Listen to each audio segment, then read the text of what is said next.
Hey everyone, it's Cloudaven. Yo, we're gonna be playing DANMACHI Memorial Freze, especially since Don Mimo has season 4 out right now. So I'm gonna jump back in the game. I guess I haven't touched the game in about a year or so. It took literally 2 hours to download the game, which they ain't proved that much. But without further ado, let's get it going.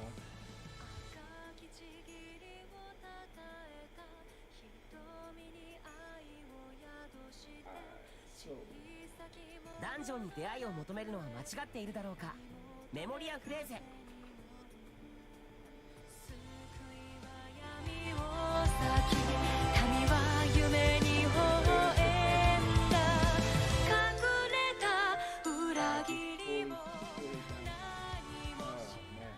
Anyway, I guess we'll put on some music. Seriously? Oh, fuck. Oh, wow. Bruh. I am so sorry. I thought when I downloaded the full game, like, you go to support. Fuck. I didn't expect. Bruh. 4 gigs? It's not that I'm complaining. It's just, it literally took about an hour and 40 minutes to download, and I don't have slow internet. And I'm guessing it's coming from their server. But damn, bruh. And I'm using LD player right now, so I don't know if it's just that. Nah. Damn, bruh. Fuck. Okay, let's just do this. We'll do some improv. We're gonna go ahead and listen to Open Bar.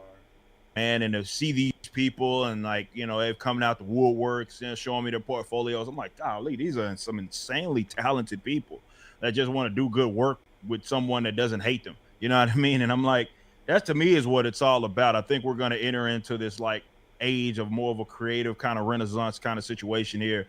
And I think that's why so many people are aggravated. It's less about me. It's more about that. This shit means that it can be done, obviously, in that capacity. And I'm not the last one. I'm not the first one. I ain't going to be the last one to see those types of numbers in various pockets of, like, the entertainment industry. And that's what I'm fucking excited for. The demand has always been there. And it's like it's not been getting satisfied for the past however many years. And, like, when you get someone who actually just comes out and says, like, this is what I'm going to give you, you know, give it a try. If you want it, then it's there for you. And you see the results. This is the great thing about it. Like you said, Razor Fist, people will be encouraged by this, the success of this. They can realize, like, well, I can give that a go as well. Like, I've got this thing that I want to do, and it is possible. It can be done, and that's what you want. Like it's that idea of creating your own culture. Okay, if the powers that be aren't going to give us the things that we want, fuck it, we'll just create it ourselves then, and we'll show you how it's done. That's the perfect example of, you know, meritocracy. The market is ultimately going to judge what's good and what's bad, and, well, if this is good, great, it's going to succeed. That's as fair as it can possibly be. Yeah. Well, it used to be the way the fucking industry at large worked until it became a giant boys club. Understand? Hey man, like I talked about this in my video, but at the end of the day, guys, this is not about them thinking, you know, this is about him supporting white supremacy. It's about them supporting job supremacy. They want to keep their jobs. They have had this lovely little masturbatory coven of self-interest that they have kept shielded from outside influences. They haven't had to consider any talented voices outside of their little coastal sphere. Right? Marvel and DC have their little ecosystem. I mean, a few years ago, Marvel and DC straight up released press releases. We are not accepting any unsolicited material from anyone ever. We are going to go out and find you. And part of that was wrapped up in the diversity, right? The auspices of diversity. We don't want any more white faces over here. Like, this was literally what they said at the time. We're going to go out and find the disparate voices of various ethnic communities. And of course, their editorial rooms, like Edgar Winter in a snowstorm. It's so fucking white. So, but this is literally what they did. And I think things like this are a byproduct of it. Not just that, but what Ethan Van Sciver did with Cyberfrog, and a bunch of other fucking people in Comicsgate and beyond who have made stuff. Doug TenNapel, creator of Earthworm Jim, he's been doing this on his own for a while, and it's only gonna increase. It's only because all that stuff is doing well. They could have kept Ripper busy by giving him good movies to watch, but now lit the fire up under me, and here I am, man. And now they're fucking mad, man. I mean, seriously, man. I expect when you put your opinions out there, you're gonna get criticized. You're gonna get, definitely when you have more stronger ones, people are gonna say whatever they're gonna say. You just have to kind of anticipate that. But man, it's just insane the amount of I'm pretty good at gauging backlash per se, as far as a bunch of weirdos being irate and upset. There's nothing that compares to me simply saying, "Hey, I'm starting my own comic book company." Right. I was gonna ask, like, how many white people have lectured you about how you're portraying the black cause? I was gonna tell you. I was like, how does it feel to have replaced Larry Elder as the black face of white supremacy? Yeah, that is apparently my role, man. I've been lectured by so many of these white leftists about all these other people telling me my intentions, and it went to show. First of all, I never assumed that they were being honest in the first place. But for example, like when we have like a black character and these fuckers act like they're so confused, like, oh, I thought everybody said that was woke. It's like, you idiot, you knew that was never the argument. Number one, that was just the argument you needed us to have in order for your nonsensical bullshit to be like valid. You know what I'm saying? So they're trying to wrap their minds. They're watching their arguments being diffused in real time, and they're trying to wrap their minds around how can the people that they claim were the worst people in the fucking world, comparing them to fucking genocidal fucking socialists, and saying that, well, okay, they're now going to rally behind this guy's project. They don't know how to process that. So that's why you see a bunch of flailing, like from that dickhead over there at fucking a bleeding asshole, whatever his fucking name is. Asshole.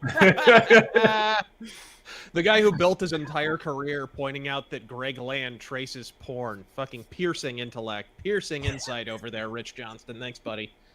You'd think people that like make an entire life out of like cognitive dissonance and like having like two conflicting ideas in their head at one time would be able to handle this kind of thing, but they absolutely melt down about it. Is great to see.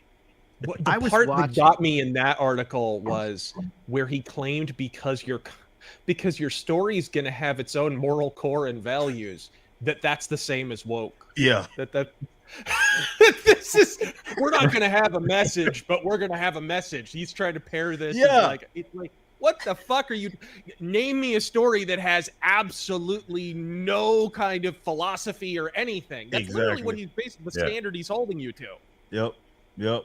And that's that. Like, it's this whole play on like language that they attempt to do. Is like, oh, I'm going to define woke in this way. Like, if anybody that acknowledges injustices, I'm like, come on, man. Like, you're being disingenuous and just watching them sit up here and take these jabs and the passive aggressive. And that was the point that I made when I responded. I was like, man, look, if you're going hostile, like, at least just be upfront. Don't do the passive aggressive shit. Like, just like be angry, be mad. Like, what is passive aggressive shit he's doing in that fucking article? But yeah, like I didn't know much about him, but now I for sure know he's a dick.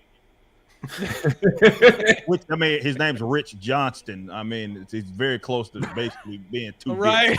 Dick, like, he's very Dick close Johnston, folks. Yeah. Watching like the fallout on Twitter unfold in real time was insane. Like, Ripper puts out his comic, nobody has a problem. Then it starts gaining money. All of a sudden, progressives on Twitter start dropping the N-bomb like we're at a Klan rally. I was like, holy shit.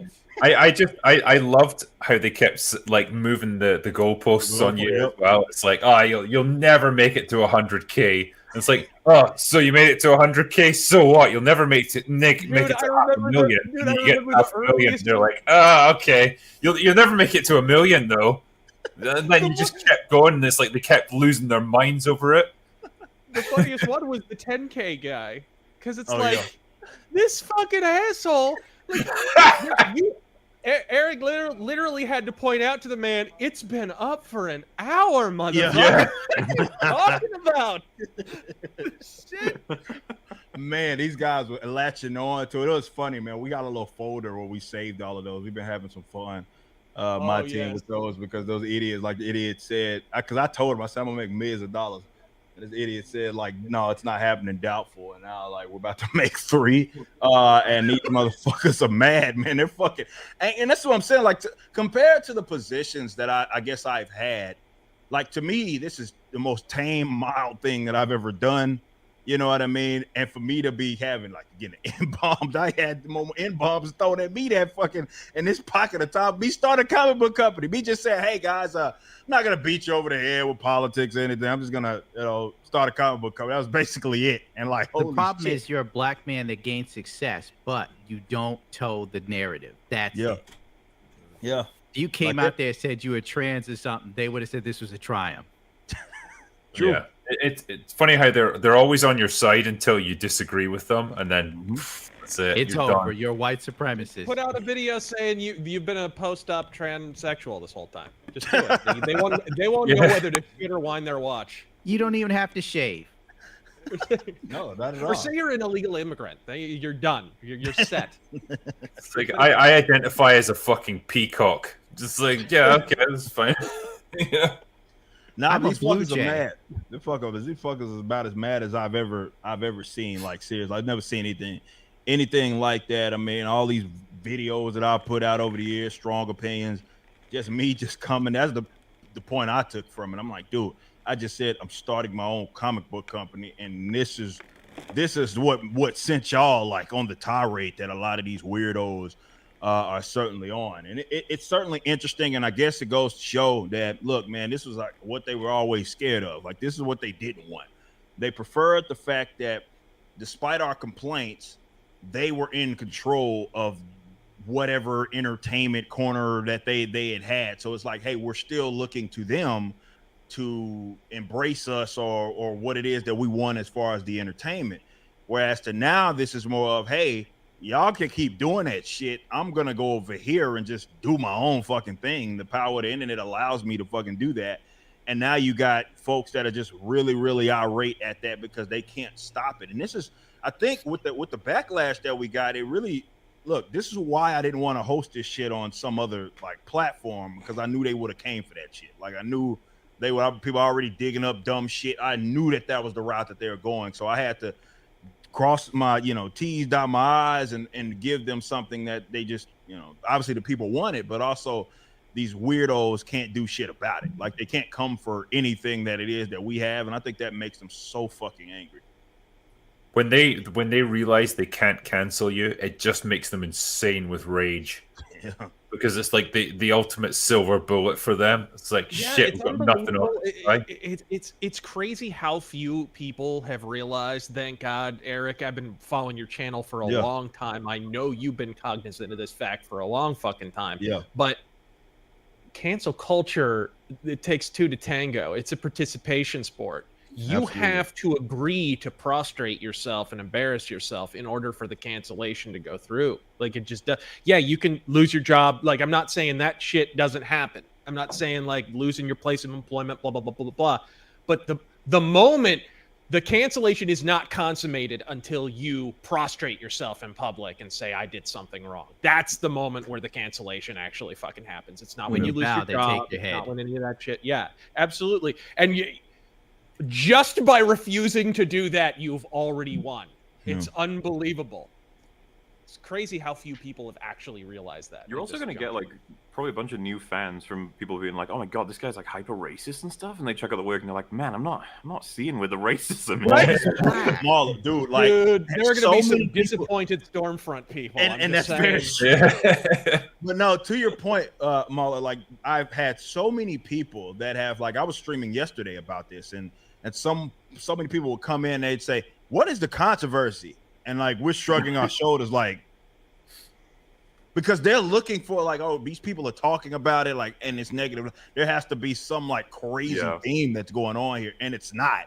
And so many people, it's created a bit of a Streisand effect of so many people like saying, I gotta look into this shit, and then they look into it and they stick around. A lot of these people stick around. My subs, even though I'm not even streaming daily anymore, my subs are fucking shot the fuck up of people just discovering the material. So many folks saying, it's funny, these folks is all about the industry and the inclusivity they claim to be about so much, and they're ignoring the fact that so many folks have said, look, this is the first time I'm gonna buy a comic.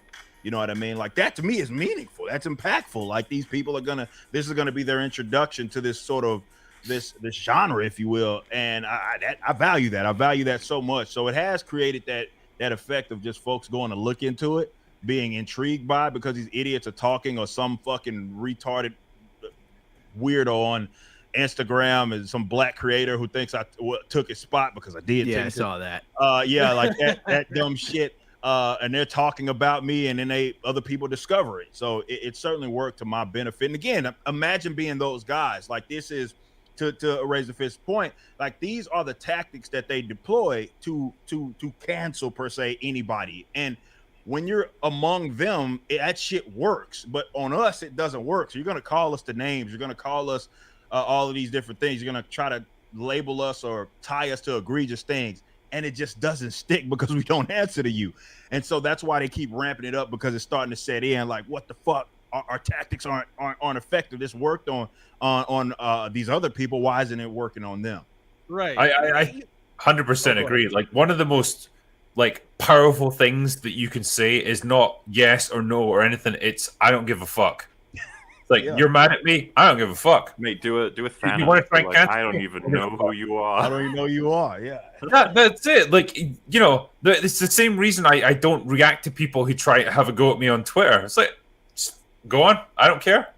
I'm going to give you 0 seconds of my time. I'm just going to move on and enjoy myself. I don't care what you think. You mean nothing to me, and that's the worst thing of all for them because you don't even acknowledge them. Sometimes my reply is, "You fucking right, I did it." Yeah, you want to point out the hypocrisy. You want to point out, like, goddamn, we're talking about Marvel people and DC people here. We're talking about a company. You remember a few years ago when that fucking RDN Siaf, the artist, inserted like crazy anti-Semitic, like pro-Islamic, like radical Islam messages into panels of X-Men artwork and shit. Yeah. And then once they caught on, and only once a bunch of people caused a shit stink about it, then they like suspended him for 15 minutes because they were afraid of being called bigots. And then later on, when it came, I think it was his reaction more than anything, when he said something about the Jews or something, that finally they let the motherfucker go. Probably the first person Islam ever prevented from blowing up, incidentally. But I literally, when you point that out, we just got demonetized. Yeah. That's the end of the stream, folks. Don't have to go home, but you can't stay. All right. But when you these are the people who are calling you a fucking white nationalist, anti-Semite. They literally let fucking Osama bin Laden illustrate X-Men. But no, it's not even that. It's that. But like with the guy from the bleeding asshole who's like, oh, he shouldn't be pricing it this way because he's gonna bankrupt his customers. I'm like, dude, y'all have facilitated an industry that has left a lot of artists broke as fuck. Like these guys are eating their cat's food. They have no fucking money. Writers as well. They have facilitated an industry that has fucked over the creatives. And me, I've paid, obviously, both of my guys are two former DC guys that did the color work as well as the pencil and ink work. And I am, as a startup, paying them more fucking money than Marvel and DC. And I'm like, that's the institution that y'all are protective of. You're questioning my fucking business model while simultaneously trying to protect the model that has left this industry in shambles from an economic perspective, but also these creatives that, again, they protect their jobs, but they're broke. They're broke as fuck, and it's just kind of this odd odd position that they place themselves in, where they're protecting the old guard while the old guard is fucking them. It's like, all right, man, whatever. It's this illusion of safety, though. It'll be like, you know, Marvel, DC, they're the big boys. They're never going to go under. That's a steady paycheck. Yeah, the terms are absolutely shit of working for them, but you know what? It's steady shit. That's what they've gone for, rather than taking a chance on someone who can offer them something better. And it's really sad that that's where we're at. That's like, and honestly, they're never gonna go away, dude. Both those companies have already gone away like twice, right? Like '97, there was a Marvel bankruptcy. There were multiple bankruptcy scares before that. There's a bankruptcy scare now, even owned by Disney. Fucking DC had to be bought by Warner Brothers when, in the '70s, '80s, something like that, like years ago, decades ago. Both these companies have had their financial travails, and there's been talk in recent years of like, oh, we're just going to use these as brands for movies and shit. Like these are not the pillars of the format. You compare this, and I'm no manga fan, but the manga industry is running wild. It's running roughshod over American comics. And it's not just there. If you want to look in the West, some of you fellas are from Europe. The European comic industry is actually very, very healthy, especially in France and Belgium and Italy. Huge, massive 2-story fucking comic stores and a whole thriving industry, some of which are being turned into movies now. But like here in America, we got these like long established legacy brands that can just never move. And yet they've gone bankrupt multiple times. And I have a feeling probably will in the future. It's never moved. Like, as covers this, like whenever he's talking about like some recent fuck up with Marvel or DC, it would just keep going like, stop laughing, manga. Right. And these guys have no self-awareness to look at that and be like, holy shit, man, you used to be America, you know, talking about net exporter of like in comics, like that's supposed to be your industry, and you got these. It ain't even that they're kicking your ass like there, you know, you expect Japan to kick your ass in Japan, but these motherfuckers are coming over to your spot and taking a dump right in your fucking yard. You ain't doing shit about it. Nothing about it. That's what gets me about these guys not having the self-awareness to acknowledge that they're losing. Like when these numbers come out and they're like, oh, well, the comic book are thriving right now. You go look into it in more detail and you're like, wait a minute. Like, not all of these are yours. Like, they're not all Marvel, DC. Like, what the fuck are you talking about? So the saddest stuff is, because I'm not a comic book guy, but even I've seen what's been changing within the industry from the outside. American Chavez. Well, you know, running wild over the board. Superman's like slogan used to be like truth, justice, and the American way, and now it's changed to like truth, justice, and a better tomorrow. Yeah. It's like, are you that fucking ashamed of him being an American icon that you've got to change that? Like, nobody outside of America had a problem with that. Like, we recognized he was an American hero, and that was fine. Nobody was offended by it. It was cool. But it's like when you're ashamed of your own country, how the fuck do you expect anyone to buy into what you're selling? Yeah, he should have said truth, justice, in the British way. That would have been exactly. Correct. I don't even think Captain Britain says that. They keep pushing on the hormone blockers. It'll be truth, justice, and the American Wang eventually. I don't know. Yeah. And the show's over again. we're double dog demonetized. When I re-upload this, they're going to be like, "No, fuck off." You're not getting it. Oh man, but seriously, it's been like fun for me, man. Like this has been so. Obviously, my life just changed in a span of fucking a day. You know what I mean? Hit $1 million like that, and my business scaled up 100-fold. And yeah, man. It's so many folks that want in on this, and you know, between the comic book shops and even retailers, like a lot of what the industry, and I knew this, but it's one thing to be in there now. Like it's a lot of smoke and mirrors going on, man. A lot of people know it's fucked, and nobody sees it. They're not saying anything, or they're playing along with the charade. You know what I mean? And maybe that's part of why we have the problems that we have, but. It's so many folks want in on that. I've gotten a lot of enthusiasm from people that are in the industry, you know what I mean, and seeing this, they just like the disruption of it all. And I said this, you know, I'm obviously just being libertarian, always talking about decentralization and shit. I welcome that so much. I've said before, look, man, On the other side of this, I didn't know if I was going to play a role in it. You know, if I hope that the day and age of the so mega corporate entity, you know what I mean, that you know it has control of all these properties. With us having a direct line of sight with the audience, that's an archaic, outdated fucking model. And on the other side of it, I wasn't sure if I was going to be there, you know what I mean, as a company, but I'm okay with that. You know what I mean? I welcome the fact that there'll be other successful creatives, and they look at it like we are depriving them of what it is that they think they rightfully own, and that's people's money, ironically enough. And this is why I'm getting called all of these fucking weird names and being tied to this shit, because they look at it like, well, he's stealing customers from us, or he's shilling, and it's like, dude, what the fuck have y'all been doing for the last 30 years, man? All right. Not only that, but the Marvel and DC started as fronts for the fucking mob. Mafia, like, let's not look back. Yeah. This is not. We're not talking. Let's not pretend your hands are pure as the driven snow. But really, that comes down to you're libertarian. You're into economics, just like I do, just like I am. But it really comes down to the fact that their entire philosophy is based around envy. That's what it. Yeah. They truly believe that other people's success is their failure, because if someone else is getting a piece of pie, then they can't be getting a piece of pie. They can't just make more fucking pies. Yeah. And that's half the problem with the industry and a lot of other fucking industries right now, frankly. 100%.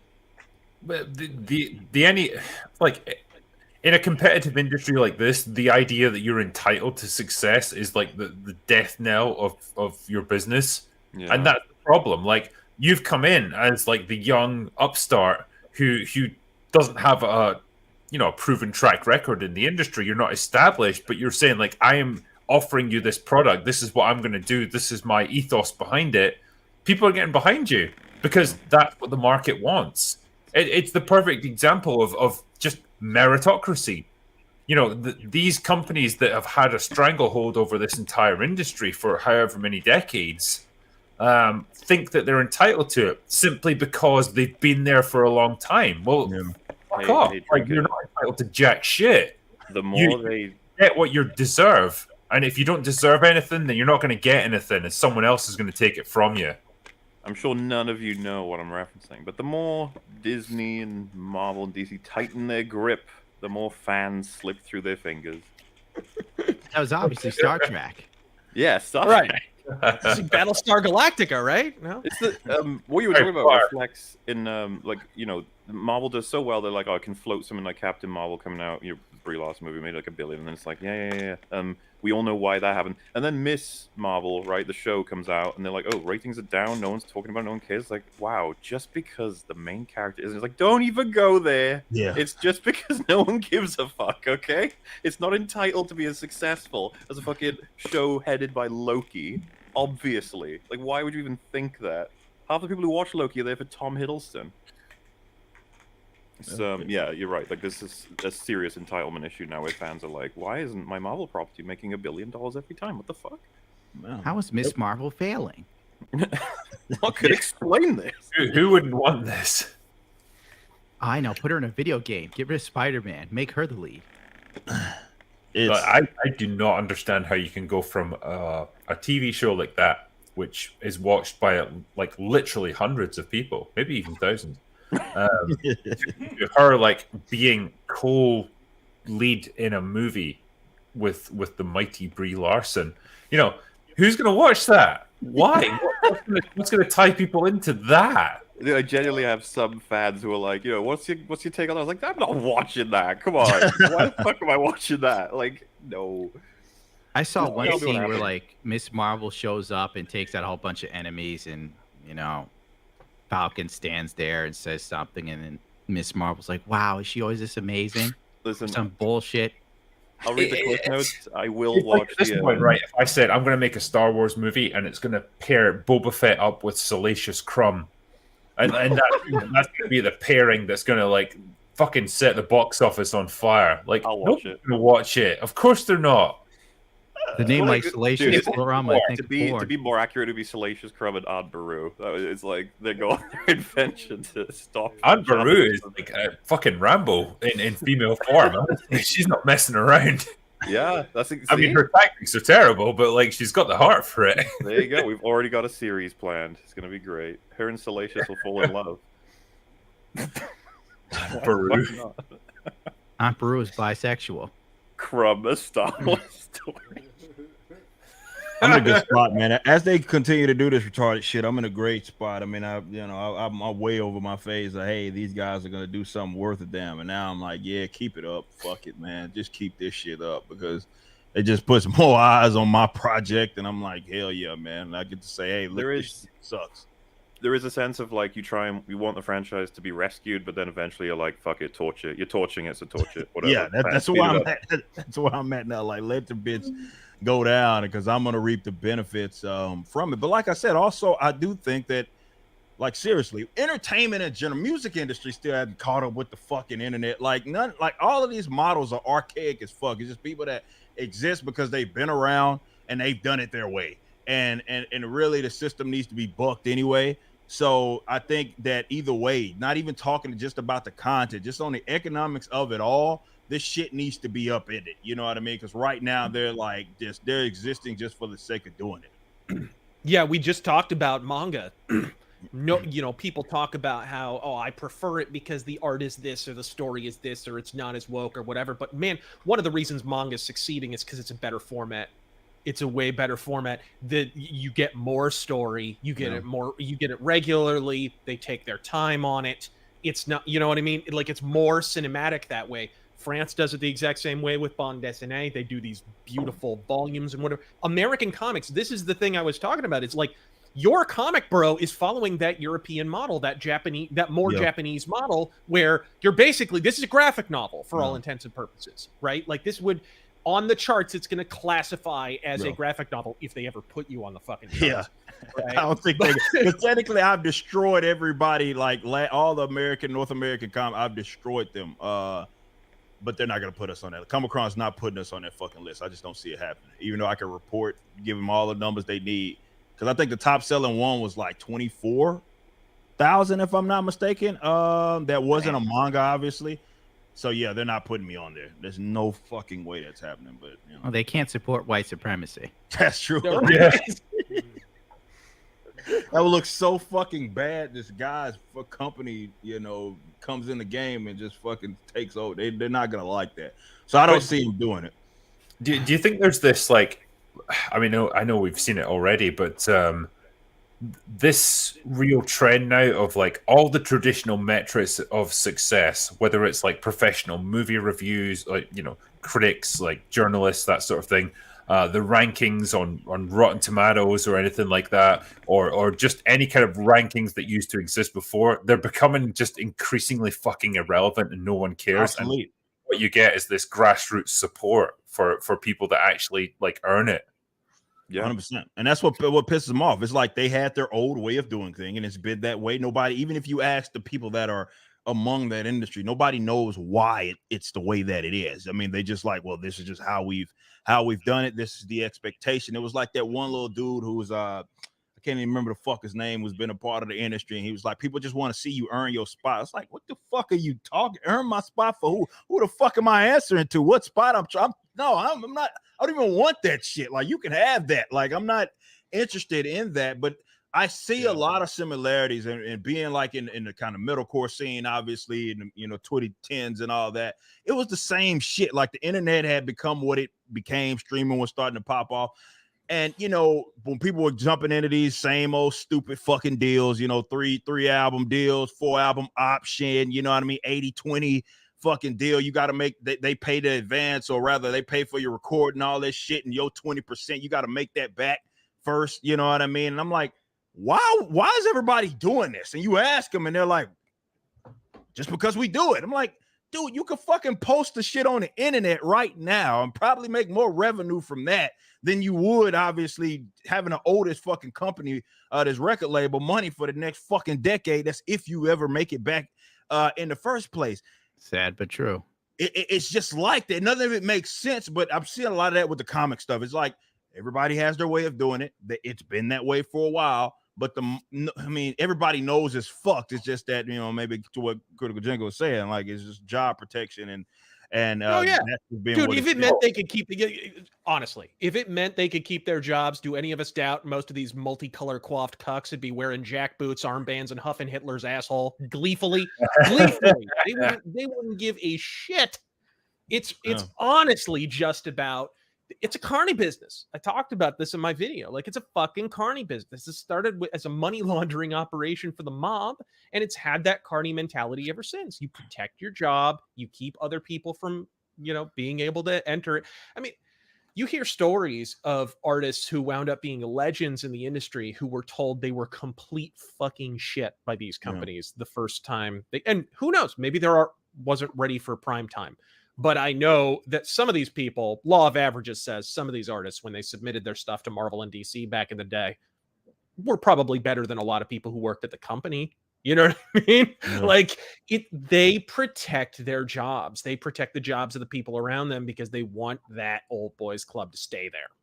It's the same with the publishing industry. Like, from what you were saying, Eric, like you're an author, you write a book, you get signed by a publishing house, you'll get an advance. Okay.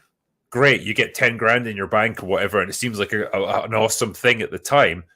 When it comes to making back that advance so you can earn royalties, you'll get pennies on every copy sold. Yeah. Like, you'll never get there. Most authors, like, you have to sell fucking millions to get to that point where you're actually earning money back. But everyone just goes along with it because there's no alternative. No. That's the sad thing. And I can speak to that. I've recently started publishing my own stuff. And I don't have a traditional publisher deal, although I do have a publisher. And dude, I had immediate success, not world smashing New York bestseller success. Is a pulp. It wasn't meant to be that kind of book anyway. But the first one, I immediately made bank. You know what I mean? Because I'm not slave to that distribute. This is really what we're witnessing here is not the death of, yes, we have the socio-political veneer on a lot of this. Yes, we have the wokeness in the SJW and whatever, but really what we're witnessing is the death of several distribution models all at once. Oh, yeah. It's not about the death of physical goods either, because there's still physical shit selling all over the world. Honestly, it's just distribution. And the fact that these people have they're behaving, you know what it reminds me of is the record companies before Napster killed them all. Yeah. The distribution model has changed so much now, because it used to be you'd have to print off however many copies you think you were going to sell and store them in a warehouse. Now you can just print on demand. It doesn't matter. Yeah. Like, the market's going to dictate however much you print, and so there's no risk involved for the publishers now. But like, we're still operating in that weird fucking 1950s model. Like we're living in a different decade right now. That's what we're stuck with. Yeah, that's the shit about the music shit, man. Like, I remember, you know, people that followed me and definitely my band backwards when we were touring, like with like us Sworn In, like Monster Flames and all this. And, you know, I had already paid cash fucking money for this big ass Sprinter that we had decked out. And we were on the fucking, we were technically the opening act because we had just came out, though we probably drew the biggest crowd there. But you get these bands that have been around, they're established. You know, they got millions of views on like their YouTube videos, music videos and shit. And they in this beat up, raggedy fucking van. You know what I mean? They show up in a van. Yeah, every single fucking exactly. And it's beat the fuck up. And then they're asking us, like, how the fuck did y'all do it? And I'm like, well, we just didn't do what y'all did. Like, think about that. Like, for those, and it's a gun, you could probably feel me on this as well, with you being in the industry as well. But when let's say if it's the split is 80-20, like, that does not mean that you immediately start getting 20% of every copy, let's say, of an album that you sold. No, if they paid for you to record it, which that's where the money at, you better be a producer if you want the fucking money. But if they pay for you to record it, or they gave you an advance, or whatever the situation was, that 20% is going to that. Like, that's where your 20% is going. So you have to, every 20% of that you get of that album sold, you have to make the money back, which is why often none of them see money from their sales, no matter how good it does. It's often from the touring that they have to get all of their fucking money, which is why you see a lot of these bands that should be doing relatively okay, touring like goddamn 10 months out the fucking year because that they wouldn't have money otherwise. But that's the situation that we're in. None of it makes sense, but the industry is still fucking doing it, and nobody's asking like, hey, maybe we should update our model with where the internet is caught up to. Maybe this could be more beneficial to some of the artists, but these motherfuckers don't get it. They don't There's get some it. big bands that are actually broke As still on fuck. tour, and people don't even know. I'm not going to name them because I'm not going to As expose fuck. myself. But it's like dudes that had hits, you know, in the early 2000s and the 20 teens, and they just dead broke touring. And I'm sitting there like, God damn, I guess I was lucky. I lost my recording deal and ended up on YouTube, or I'd be a slave. Well, I'm technically a slave now. I need to put it in perspective, but You're a slave to Susan. Susan pays better. And even to put out my music now, I'm fighting with a producer, and they're hell bent on the back end. Like, oh, we can do this, but we want the back end. And I'm like, Prince told me in a dream not to give you the back end or my publishing. And we've been in stalemate since 2020. Yeah. Yeah. I still wound up I still wound up owning, or the band that I joined still wound up owing their record company with Uprising Records. They did Fall Out Boy. Still wound up owing that record company. I actually had to pitch in to a band I didn't even found or whatever. I wound up joining later. Fucking, this is literally, they're basically a bank. They're essentially giving you a music loan, and you're paying it back by working your ass off on the road and selling lots and lots of t-shirts. That's why they're especially a lot of the older legacy bands are basically t-shirt brands at this point. You know, that's a good point. And that's the sad thing is that, yeah, I mean, so many folks that you think should be doing way fucking better. I mean, definitely with us being able to, for those of us that don't get demonetized all the time, make a little bit of change even on YouTube. You think about those bands that, you know, of course those ads are running post and pre, and they're not seeing a fucking dime from that. They don't own their fucking publishing. They don't own jack shit.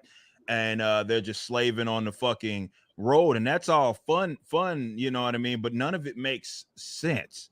And that's the thing that sucks about it. Because I remember in what that was like, we started 2015. We put that album out 2017. So I remember like just people thinking the route that we had went, folks saying that it was just dumb for us to do it. Like, why wouldn't you just sign to, you know, you're gonna miss out on X tour because yeah, you know, the labels want to have their guys. It's like a little club in a sense. They want to make sure their guys are the ones that are on the road, as opposed to you. So you're going to get undermined when the people that do consider you for a tour, they're going to say, hey, this is going to be your guarantee and it ain't going to be shit. You know what I mean? Because they feel like they can pimp you out of that. And I'm okay with that. I'm okay with fucking I'm not the pimp being pimped. I'm like okay with like missing out of that if it means owning my own shit, because we're going to make a lot more fucking money on the back end having done that. But you know, it's a lot of that stuff going on in comics right now. There's smaller publishers that you can work with. You can self-publish now as well, and you don't have to go through the same old tacky situation, be it with the distribution or with the publishing. But you know, so many folks are still doing it. I think COVID, if anything, with the whole diamond situation, if anything, it accelerated everything because the industry was already probably heading the way that it went. But you know, COVID just like showed that how fucked everything was. Nothing makes sense. There's a good question here, like, and I think it's worth responding to. Why are people so willing to sell their souls and property for these record companies? It's because it seems like the only pathway to success. Good point. For artists. That one of them don't know any better, right? And it's the same for writers. It's the same for any person who's trying to get into an artistic field. Like the traditional publishing route seems like the only way you can do it. Good point. Because the idea of going it alone, like everyone thinks that's just it's a dead end, and so this is what they resort to, and they'll agree to any terms. Like the idea, you know, you get these guys in suits who are like, yeah, we want to sign you, and we're going to make you a star. Just sign on the dotted line. Don't ask too many questions about the terms and conditions. Of course, you're going to do it because you're getting your chance, you're getting your shot. But most of us don't know. You know, lifelong musicians, we're staring at pictures of Jimmy fucking Page glowing in your bedroom, you know, and all you think is you get the record deal and it solves all your problems. Yeah. Yep. Like, this is going to be Led Zeppelin 4 when it drops. I'm going to get back my ex-girlfriend. This is it.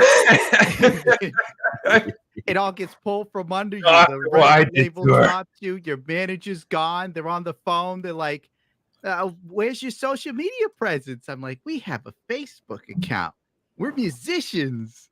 We don't have social media. We learned how to play our instruments well. And it's all fucking over. Oh, sorry. This is the same shit as a writer. You know, you get that first publishing deal, and you're like, yes, fucking fast track to fame and success. I'm going to be the next J.K. Rowling, but I won't use as many adverbs as she does, and it's going to be fucking great. And then before you know it, your first novel's tanked, and then like you're not getting signed for a second one, and then you've vanished into obscurity, and your career's over, and you're working at fucking Tesco stacking shelves. You fall That's into a what happens. depression. It's happened Honorable Prozac. times to a million people. Yeah, that's what sucks about it all, man. And they don't. And I guess to Gunners credit, yeah, I mean, a lot of them don't know. Definitely when they get these youngsters that don't know fucking any fucking better. But there's still like bigger bands that are still doing the dumb shit. Like I like it's like they don't know any better still, despite being fucked already for Right. the fact that there's. The fact that like these motherfuckers in their little suits or polos or whatever the fuck they fucking wearing could come up to you and you say, "Hey, I'm gonna give you 3, maybe."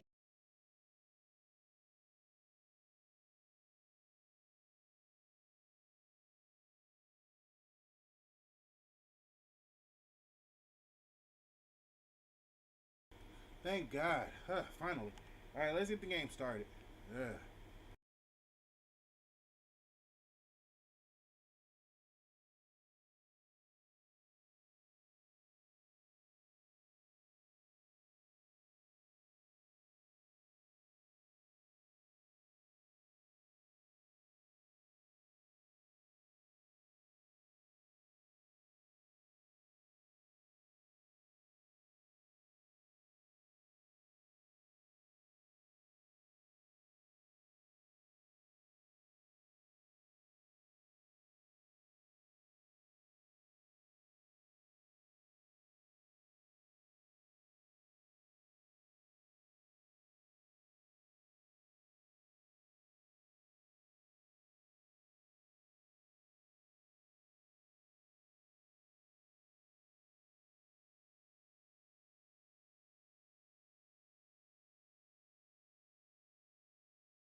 クリアしたクエストの報酬が受け取れるよ。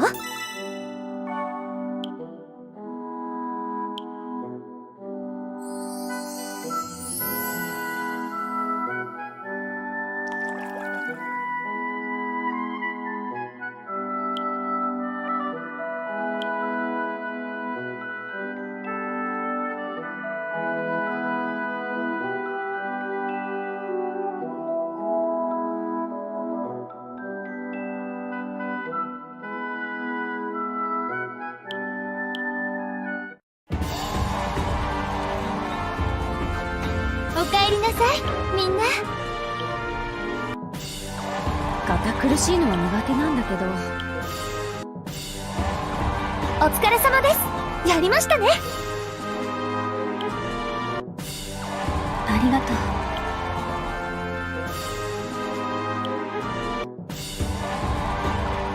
おっしゃ、ようやったな。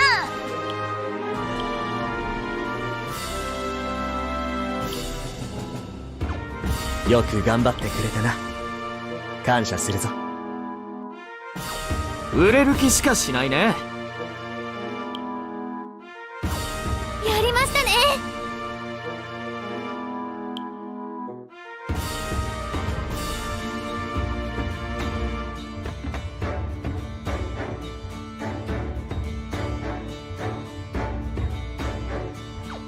君と僕の絆の勝利だぜ。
よっ。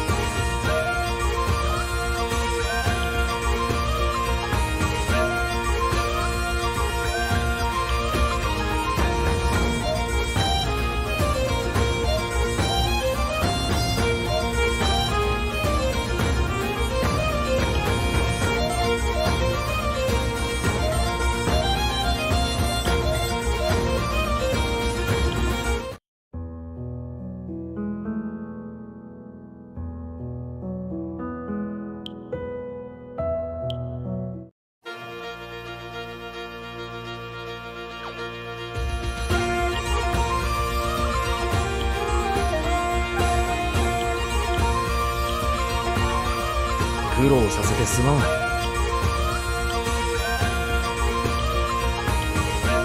苦労させてすまん。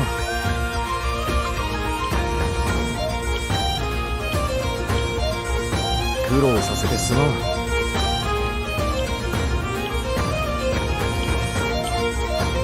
苦労させてすまん。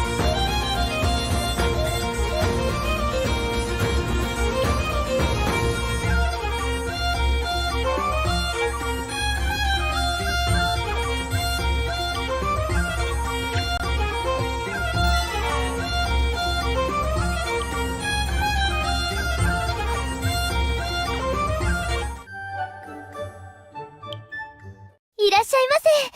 来てくれたんですね。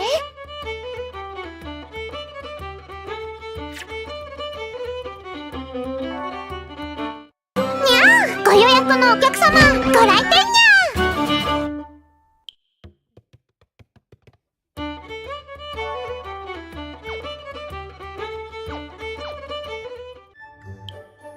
ゃいらっしゃいませ。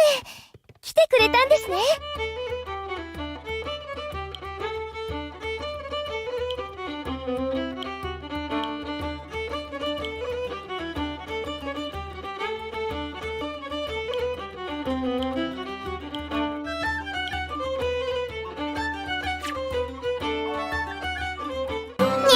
ご予約。に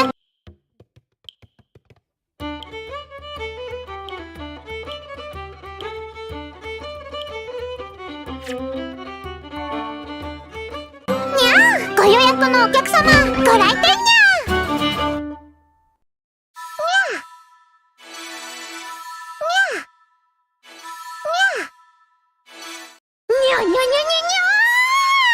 失った友の代わりに今度こそフィンを守る。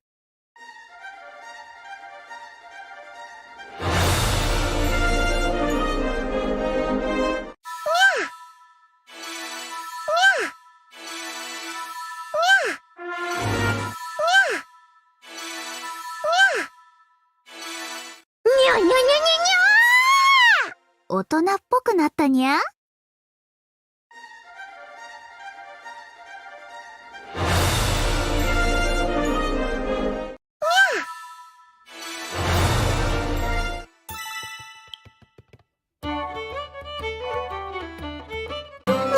ご予約のお客様、ご来店にゃ。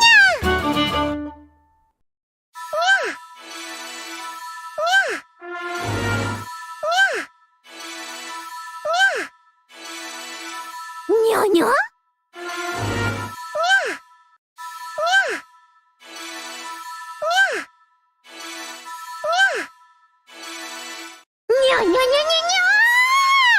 必ず同胞を取り返す。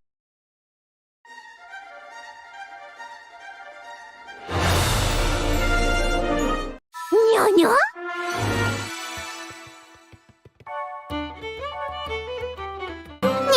ご予約のお客様、ご来店にゃ。いらっしゃいませ。来てくれたんですね。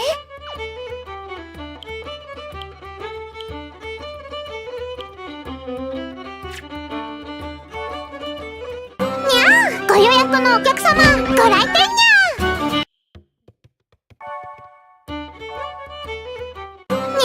ご予約のお客様、ご来店にゃ。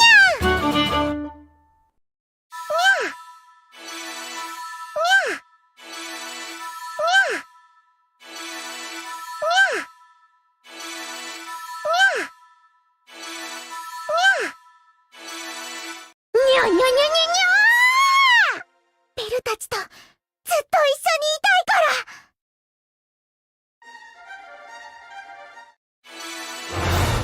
にゃにゃにゃにゃにゃー、最後まで戦うんだ。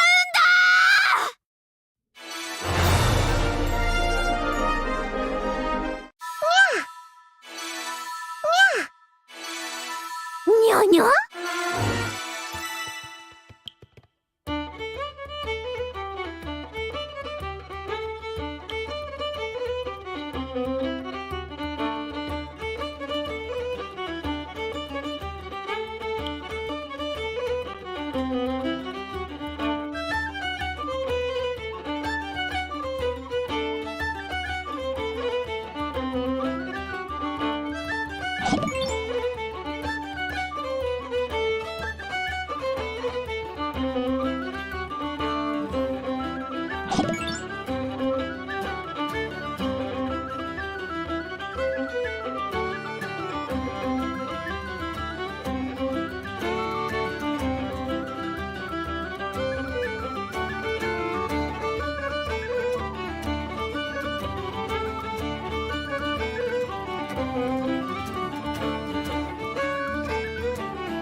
邁進するのみ。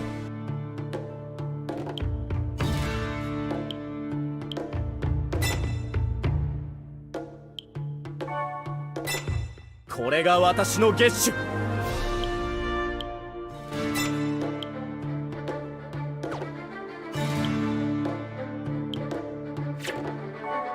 邁進するのみ。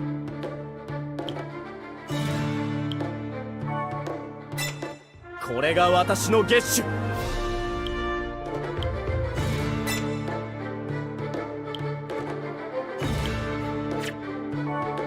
邁進するのみ。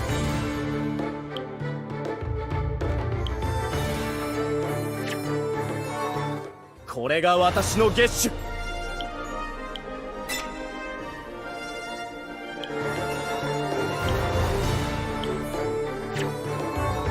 邁進するのみ。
負けてられないからね。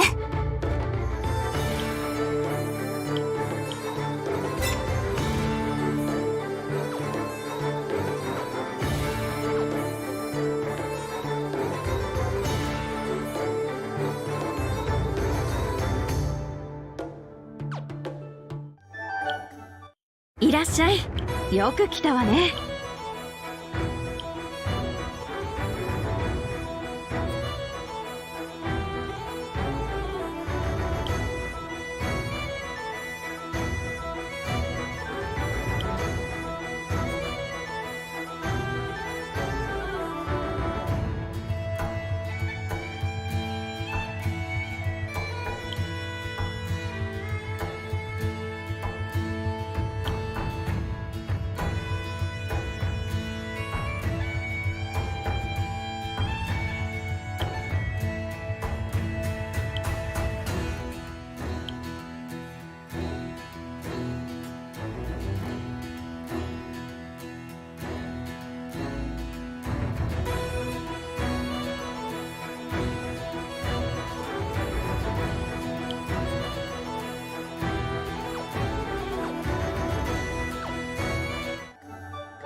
どこ見てるんですか？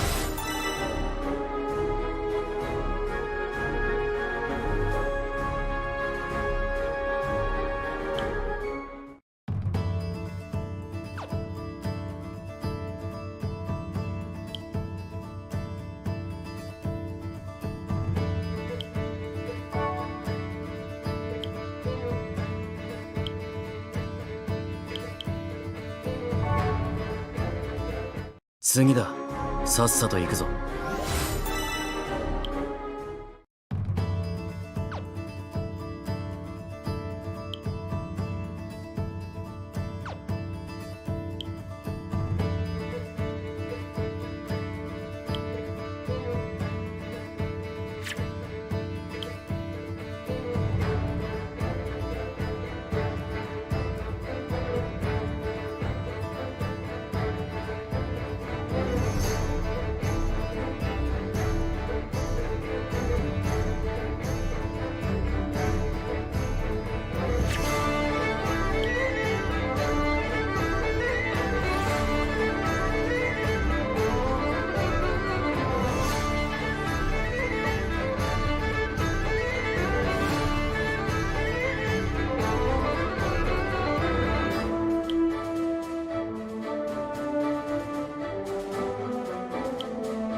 冒険へ行かれるのですね。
遅れを取るな。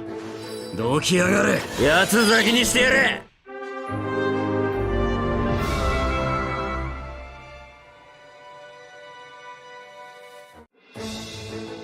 見せ物じゃねえぜ。どきやがれ。なでただけだぞ。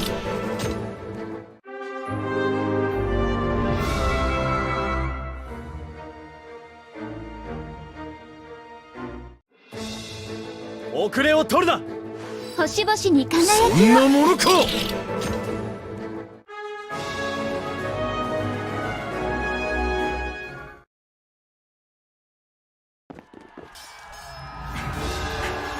騎士のページなんか今日リム下がれ。上だ。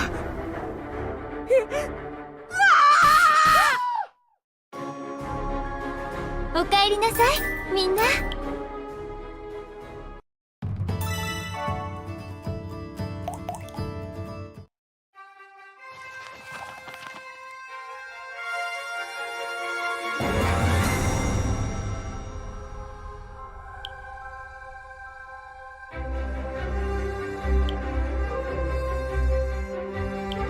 行くぞゴール騎士団。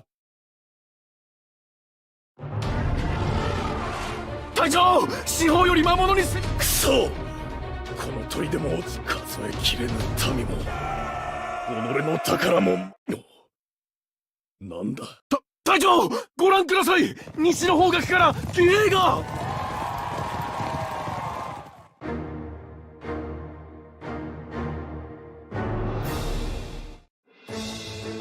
食らい尽くす。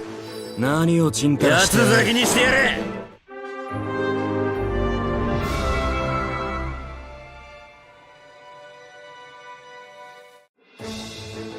遅れを取るな。僕がそばにいるよ。撫でただけだぞ。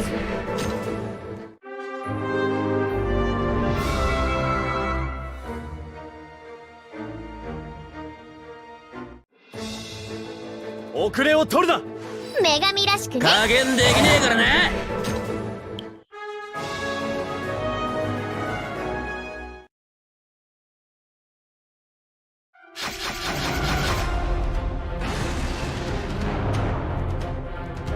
黙れ。なく死者の悲憤は我々の槍が代弁します。むごたらしく死ね。君と僕の絆の勝利だぜ。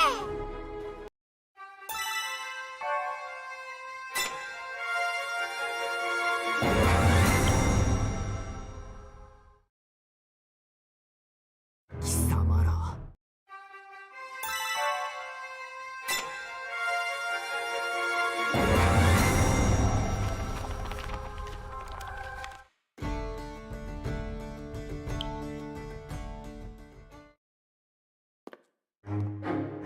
皆様お変わりないようで何より。そんなわけあるか。おお、ディム殿。パルームに慎重な話は。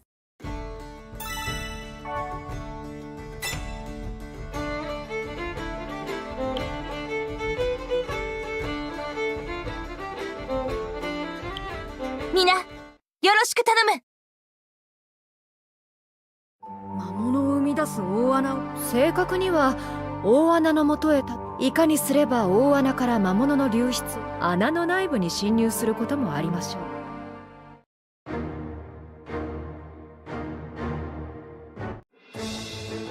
う。歌って踊って戦える。に輝き。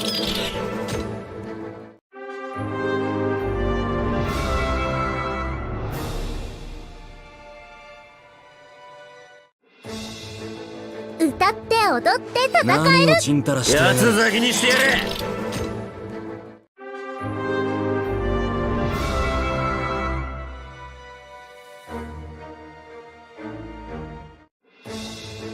歌って踊って戦える。水着ですね。八つ咲きにしてやれ。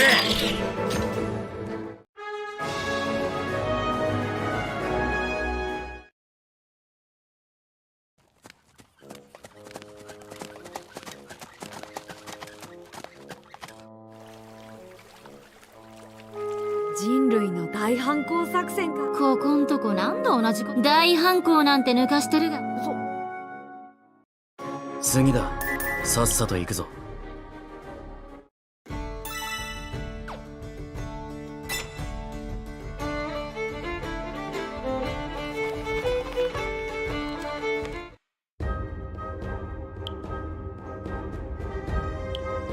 星屑の加護があらんこと。フェアな騎士団帰還開門。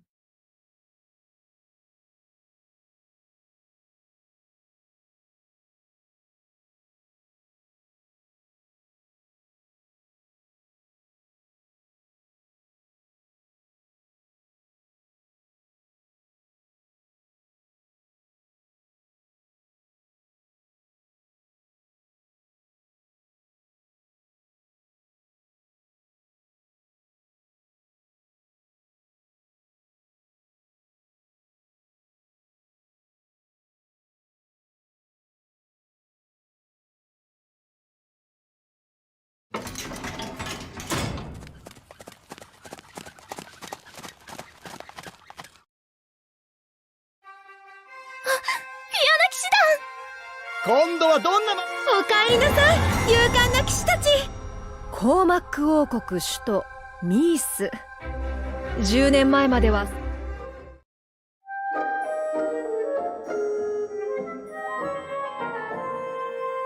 見せ物じゃねえぜ。何をちんたらしてやがる。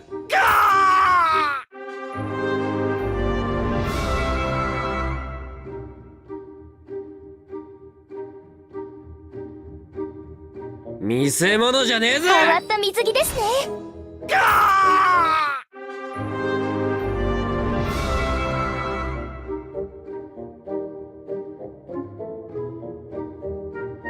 見せ物じゃねえぜ。女神らしくね。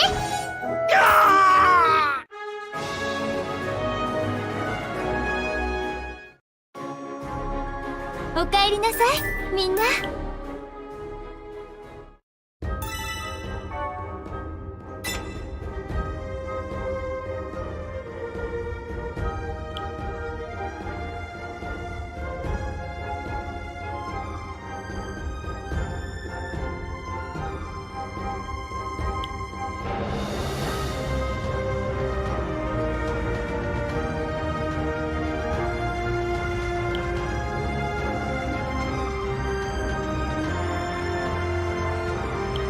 行くぞゴール騎士団。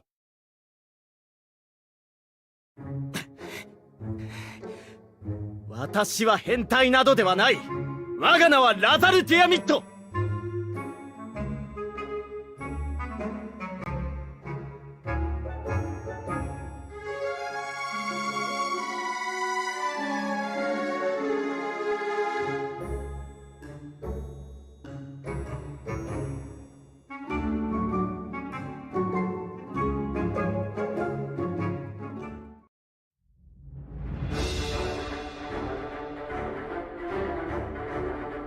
身の程知らず。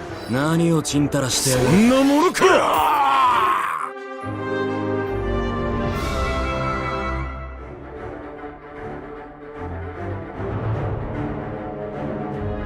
歌って踊って戦える。水着ですね。吠えてみせろ。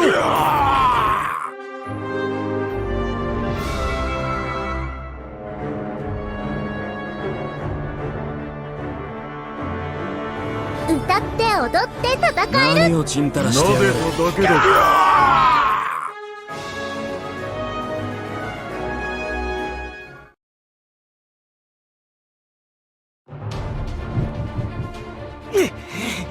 くそ、ちょこまかと。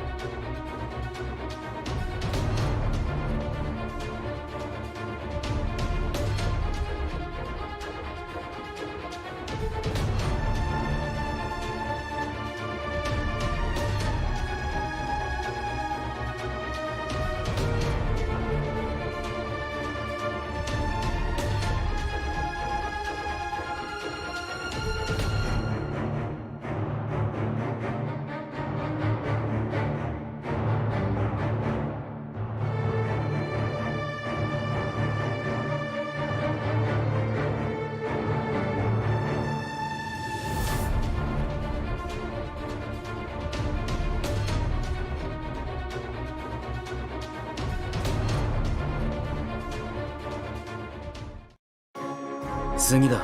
さっさと行くぞ。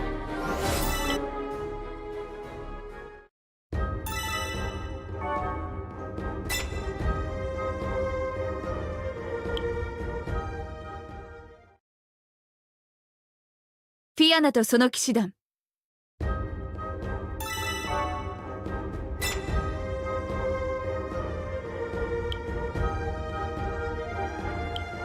まるにゃ。久しいですね、フィアナ。そうけんそうで何。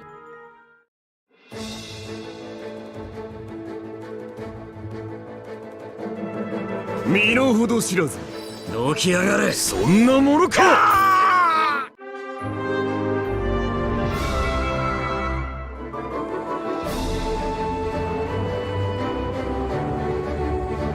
遅れを取るな。くじけず終えてみせろ。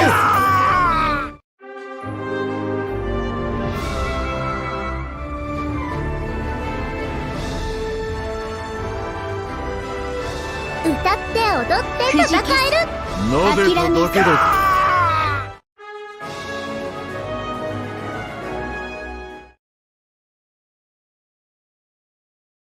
つまり君と僕の絆の勝利だぜ。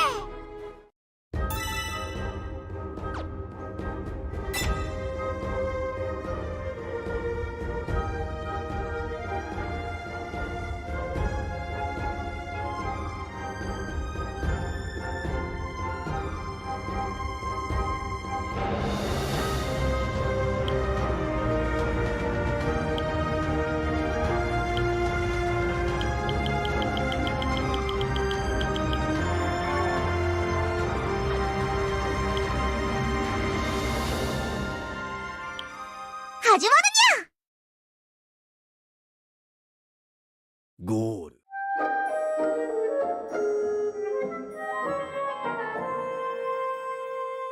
食らい尽くす。星々に輝そきを。んなものか。俺が倒れても上に第三の弟が。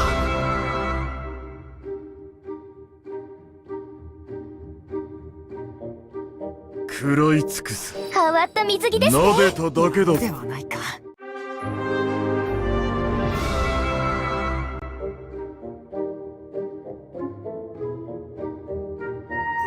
歌って踊って戦える。女神らしくね。なでただけだぜ。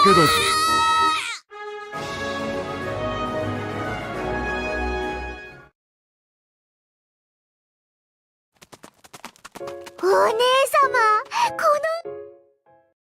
おかえりなさい、みんな。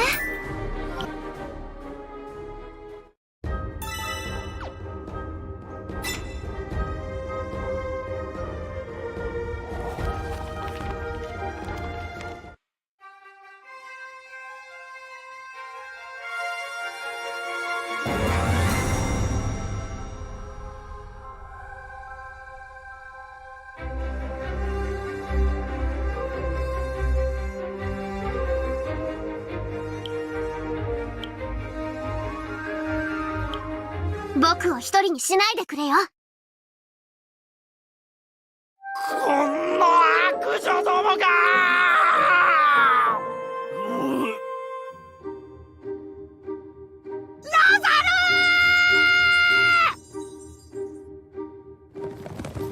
いやー、のどかな景色に実にそぐわない悲鳴ですなあ。リム殿、予期せず友情を育んでおられませんか？腕は未熟でも優しい子ですから。だからこそ目が離せないのですが。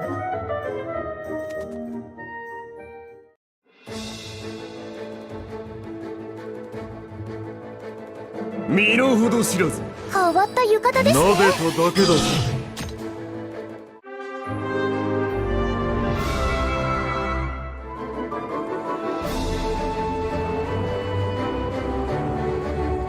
食らい尽くす。僕がそばにいるよ。終えてみせろ。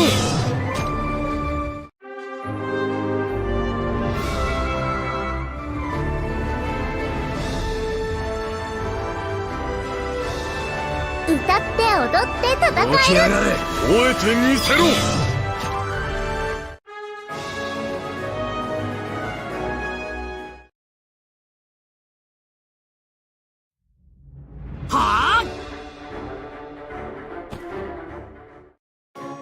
おかかえりなさいみんな。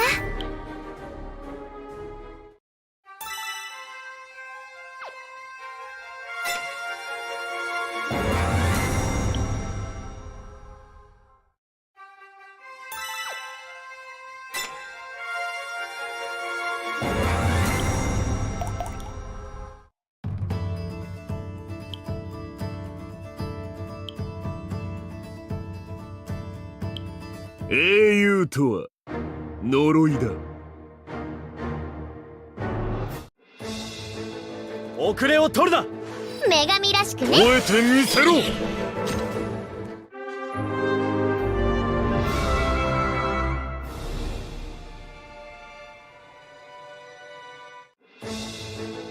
遅れを取るな。変わった水着ですね。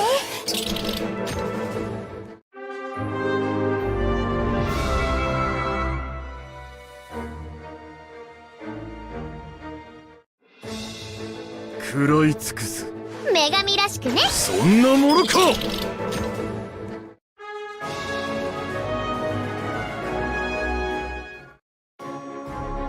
おかえりなさいみんな。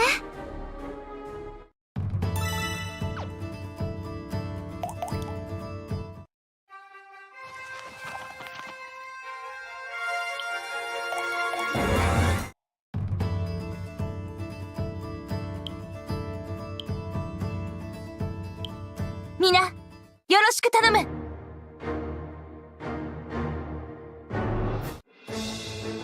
食らい尽くす。くじけず諦めず。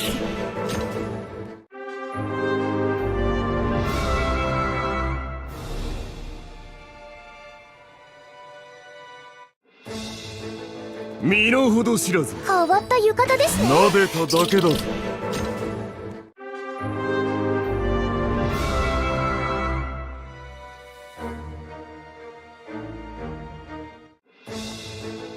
遅れを取るな。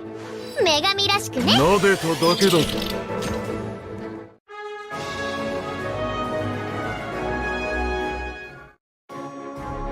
おかえりなさいみんな。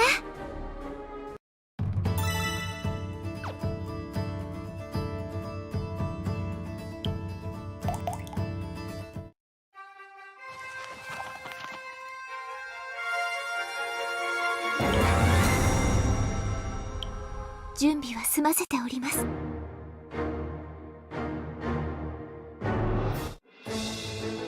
歌って踊って戦える。撫でただけだぞ。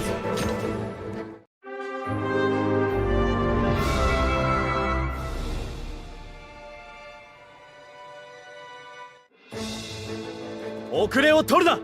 変わった浴衣ですね。覚えてみせろ。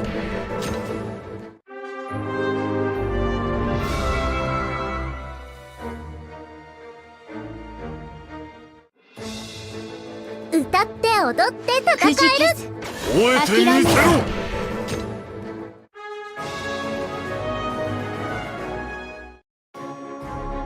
君と僕の絆の勝利だぜ。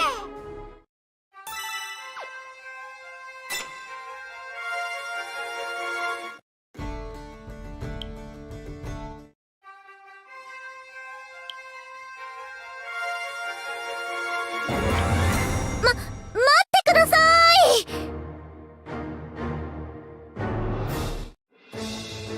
遅れを取るな。変わった浴衣ですね。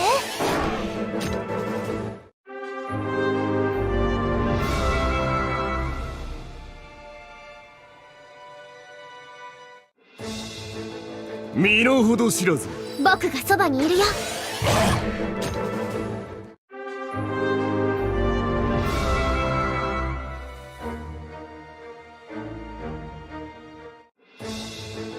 歌って踊って戦える。覚えてみせろ。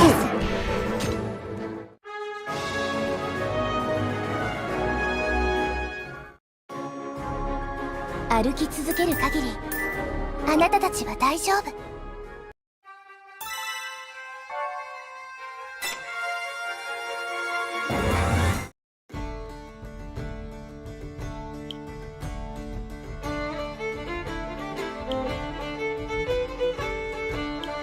さあ行くにゃ。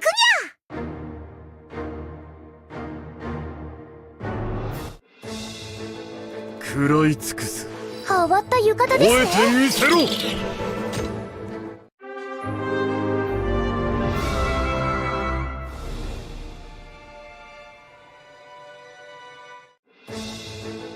遅れを取るな。女神らしくね。吠えてみせろ。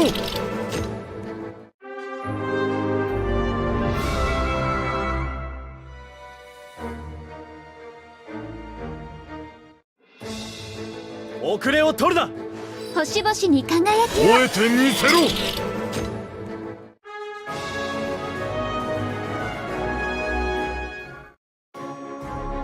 もうどこ見てるんですか？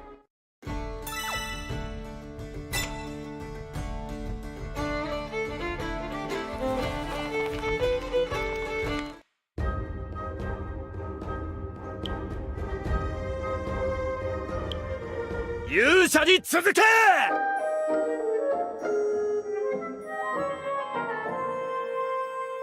遅れを取るな。くじけずそんなものか。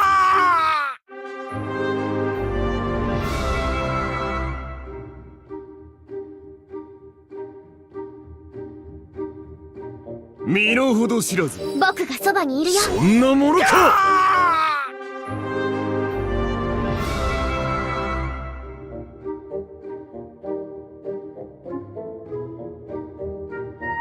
遅れを取るな。どきやがれ。吠えてみせろ。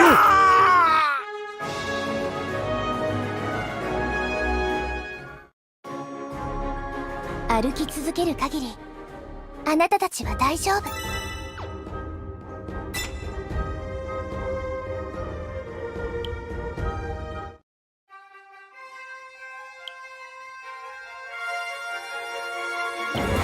夫。お弁当用意してますよ。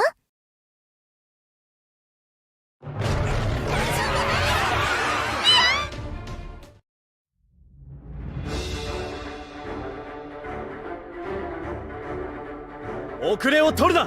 変わった浴衣ですね。そんなものか。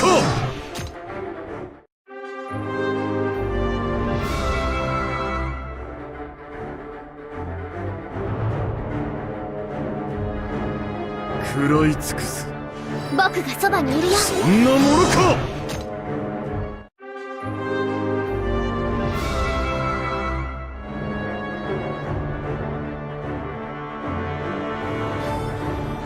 遅れを取るな。何をちんたらしてやがる。そんなものか。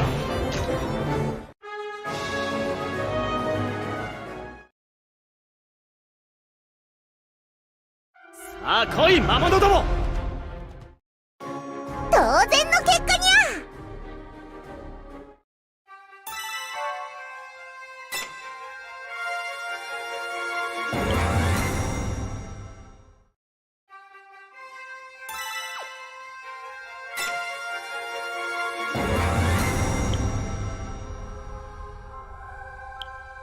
勇者に続け。救援ありがとうございます。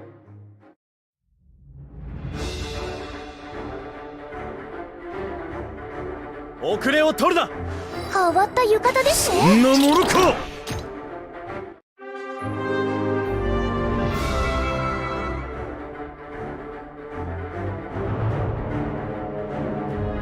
遅れを取るな。変わった水着ですね。吠えてみせろ。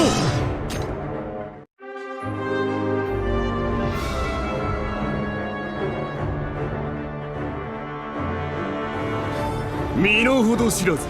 どきやがれ。なでただけだ。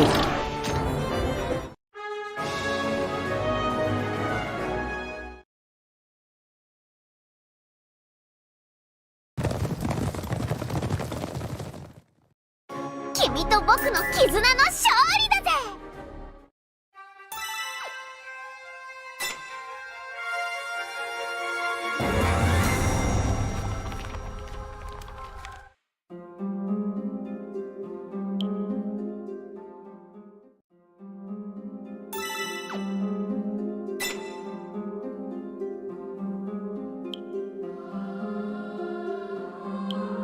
さあ行くにゃ。あ？にゅ？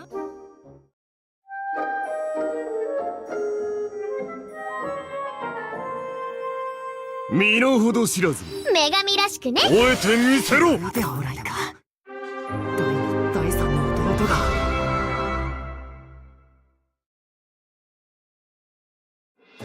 おら食らえ食らえ。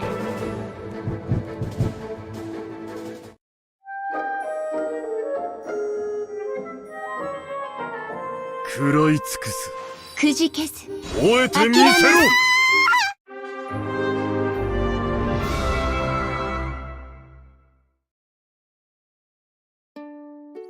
次、てめえの背と膝と同じ高さまで身をかがめてフィアラの騎士とはすなわち何よりだからって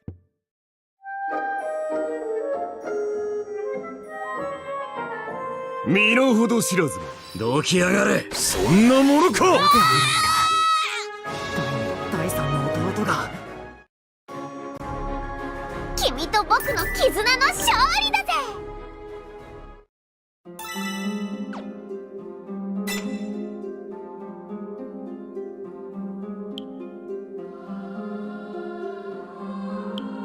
行くぞゴール騎士団。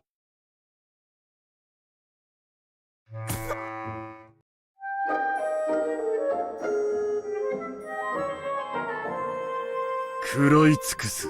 女神らしくね。そんなものか。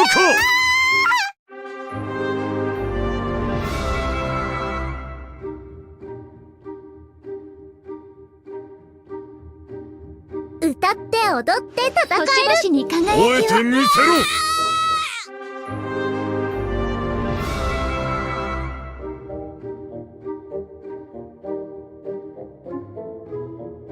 遅れを取るな。星々に輝きを。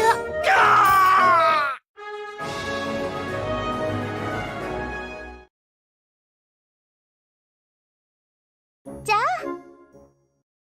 あ歩き続ける限りあなたたちは大丈夫。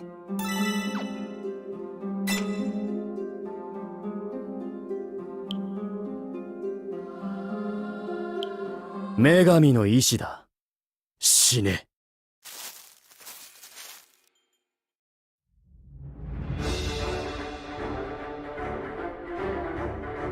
遅れを取るな。どきやがれ。そんなものか。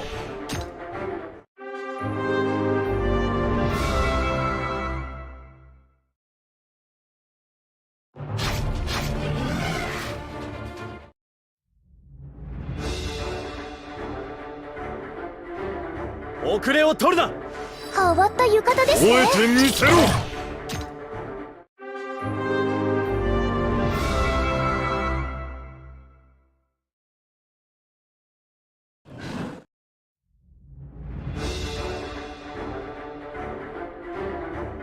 身の程知らず女神らしくね。覚えてみせろ。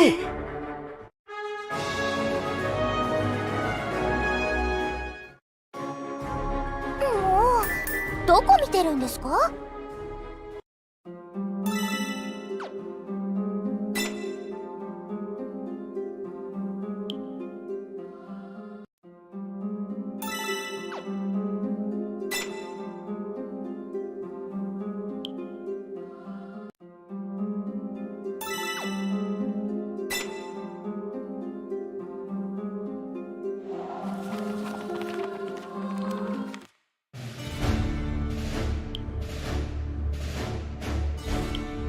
僕を一人にしないでくれよ。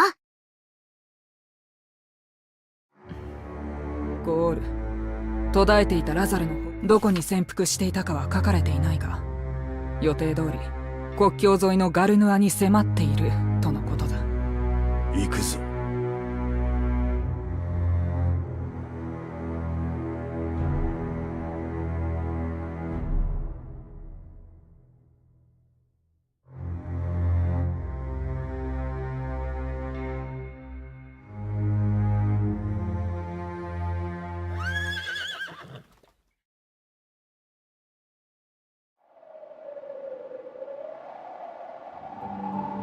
これがガルヌアの砦？バカな。ガルヌアは国境の防災。魔物に攻め寄られたと一報は入っていたが、こんなのただの廃墟ではないか。瞬く間に攻め滅ぼされたということですか。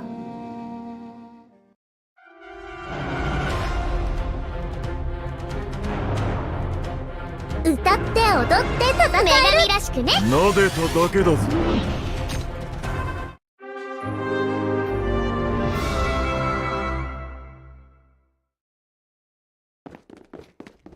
っておとりって俺たちかよ。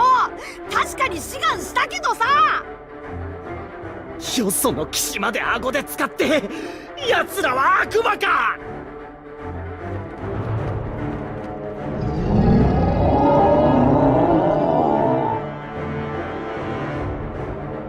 来たぞ、やれ。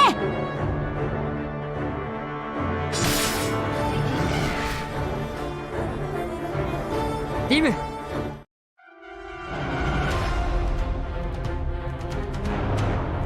歌って踊って戦える。僕そばにいるよ。撫でただけだぞ。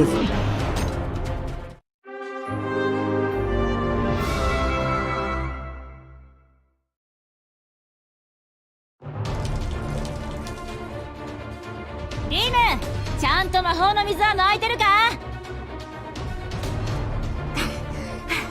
やってるよ。俺にこんな瓶ばっかり持たせやがって。そう言うなよ。この私だって手伝ってやってんだぞ。グレンたちの方にも渡し。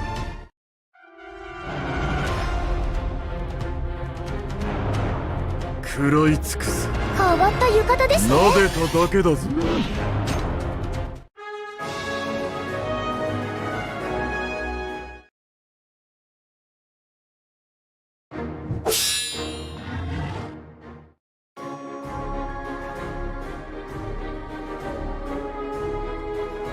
当然の結果にゃ。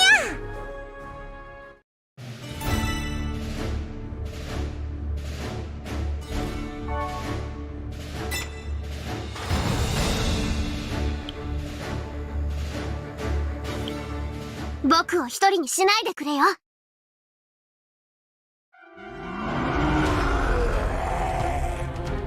順調に怒り狂っているな、敵の親玉は。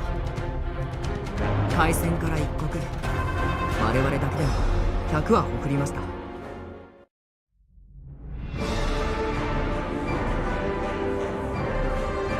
遅れを取るな。どきやがれ。吠えてみせろ。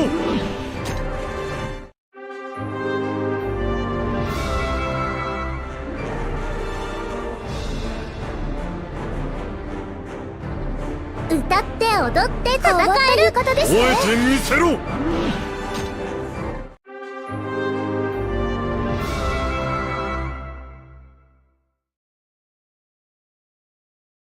始まった。何あれ。炎の海も魔物の壁も全て突き破って戦場を駆け抜けてく。あれこそが史上の一層。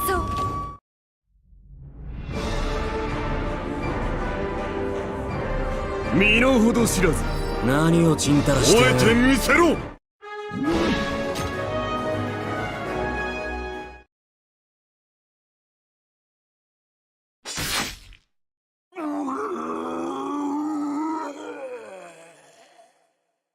見事。もうどこ見てるんですか。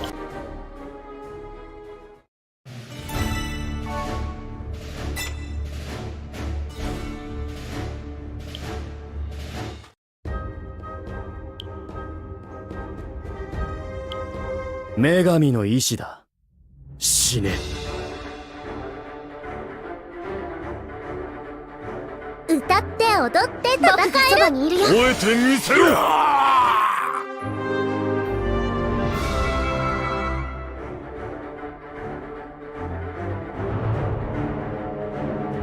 遅れを取るな。何をちんたらして。撫でただけだぞ。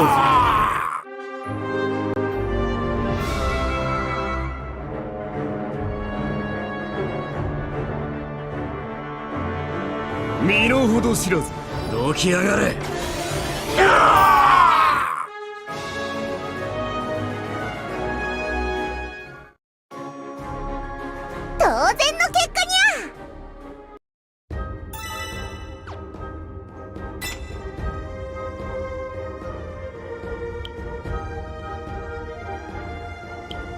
女神の意志だ。死ね。歌って踊って戦える水着ですね。そんなものか。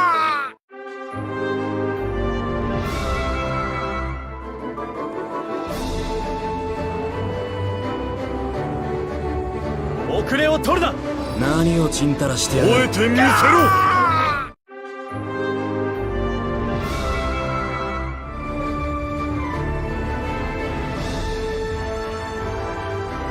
歌って踊って戦起き上がれ。吠えてみせろ。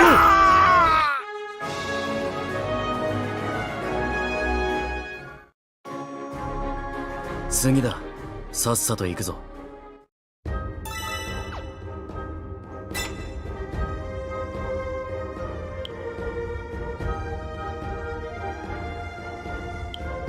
女神の意志だ。死ね。歌って踊って戦える。星々に輝きを。撫でただけだぞ。倒れても誰に第三の弟が。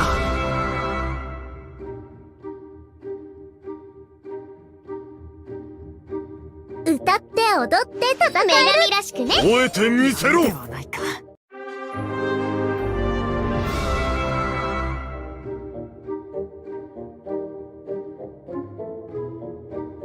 食らい尽くす。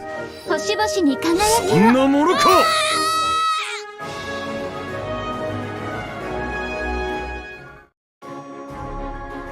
当然の結果にゃ。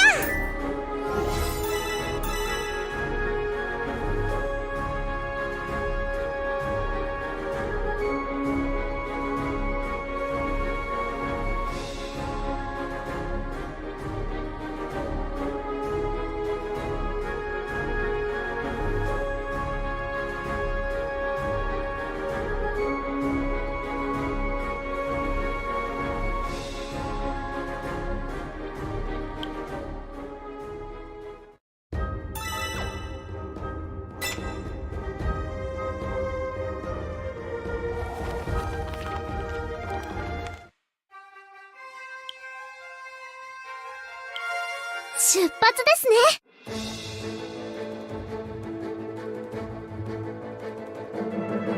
身の程知らず。星々に輝きを。そんなものか。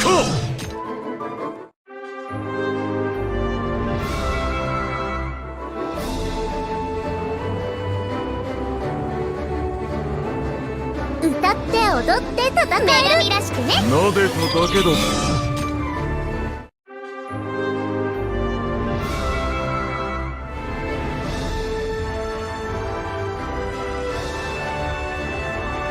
遅れを取るな。星々に輝きを。吠えてみせろ。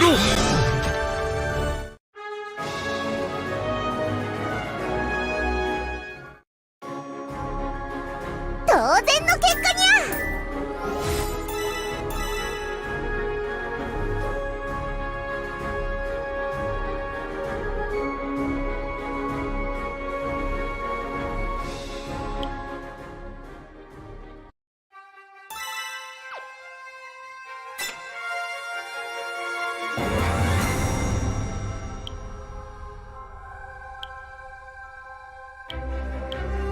燃えてしまえ。すべて。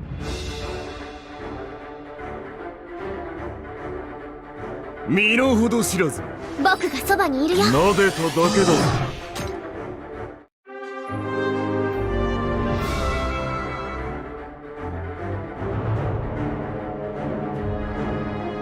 歌って踊って戦える。何をちんたらして。そんなものか。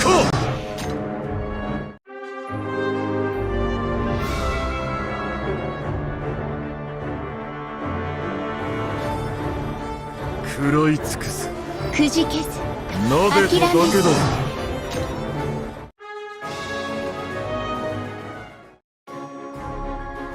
次だ。さっさと行くぞ。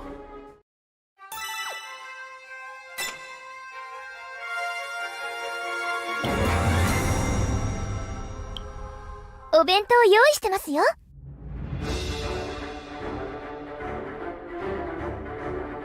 食らい尽くす。何をちんたらして。撫でただけだぞ。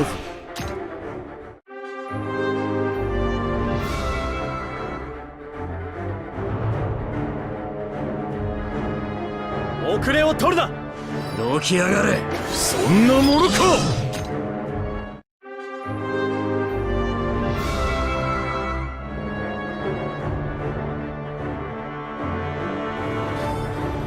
身の程知らず。変わった水着ですね。吠えてみせろ。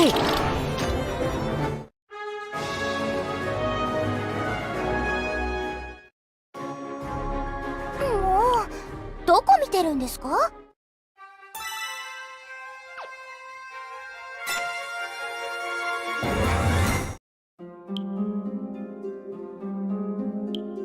さあ食らい合うぞ。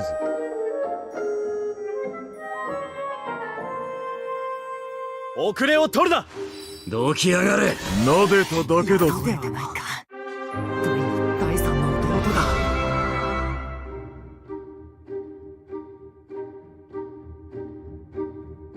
身の程知らず。変わった浴衣ですね。そんなものか。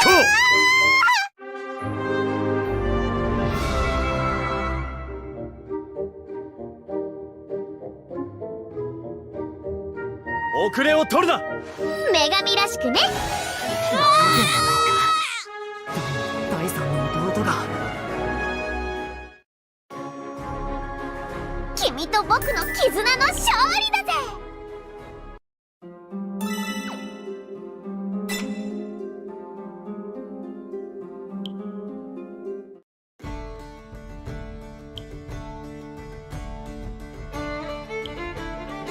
頑張ってきてくださいね。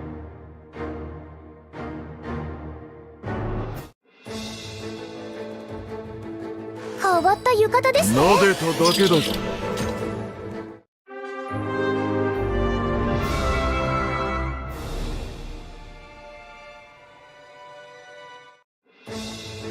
身の程知らず。女神らしくね。吠えてみせろ。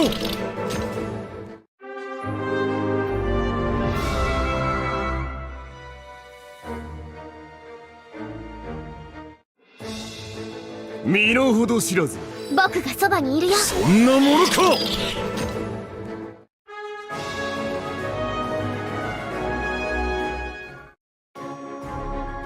次だ。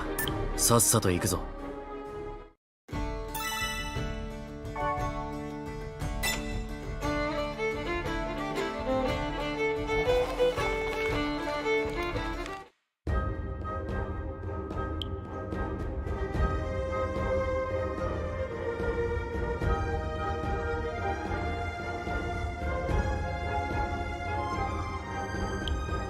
勇者に続け。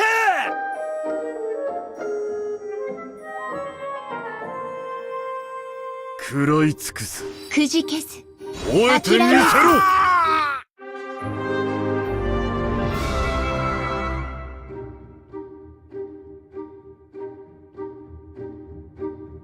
身の程知らず。僕がそばにいるよ。そんなものか。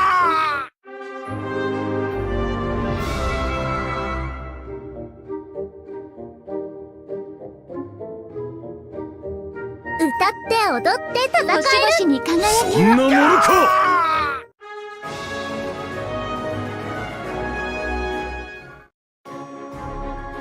君と僕の絆の勝利だぜ。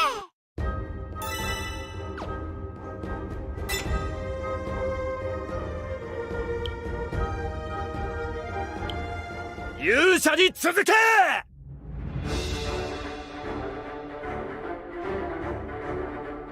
歌って踊って戦える。僕がそばにいるよ。そんなものか。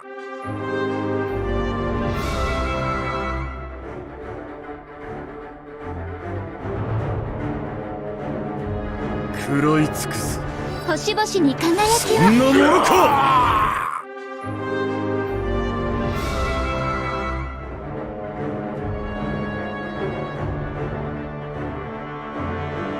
遅れを取るな。何をちんたらして。吠えてみせろ。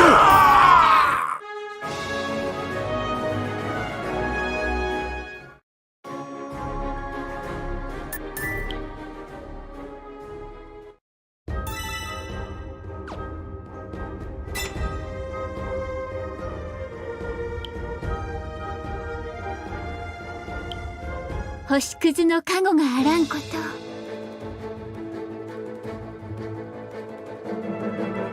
食らい尽くす。変わった水着ですね。撫でただけだぞ。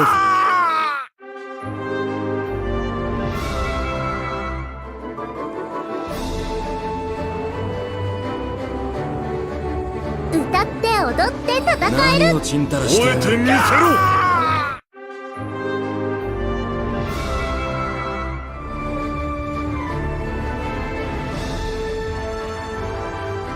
身の程知らず。女神らしくね。そんなものか。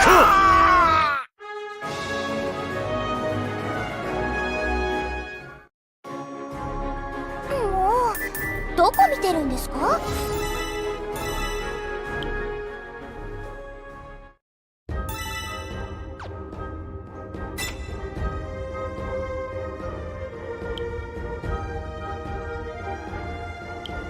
準備は済ませております。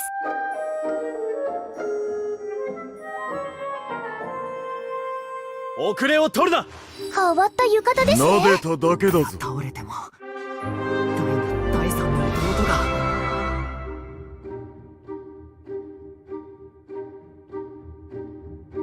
身の程知らず。どきやがれ。撫でただけだぞ。ではないか。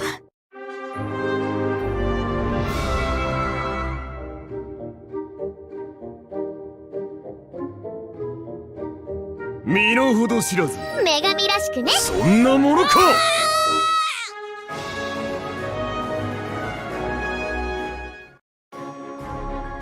もうどこ見てるんですか？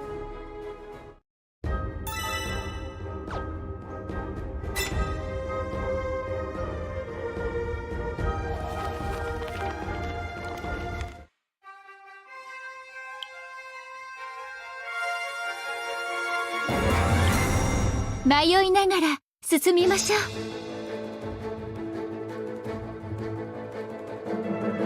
う。身の程知らず。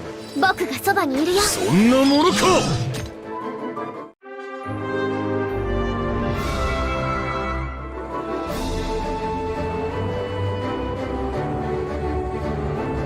食らい尽くす。変わった浴衣ですね。撫でただけだぞ。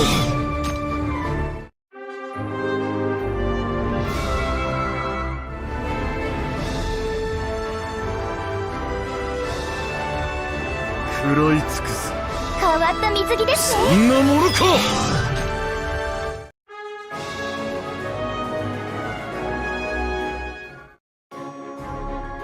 次だ。さっさと行くぞ。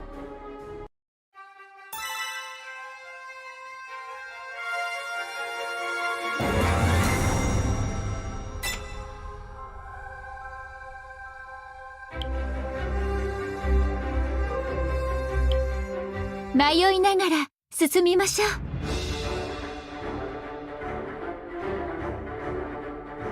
う。身の程知らず。何をちんたらして吠えてみせろ。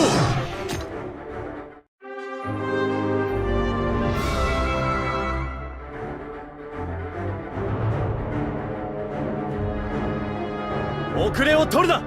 変わった水着ですね。撫でただけだぞ。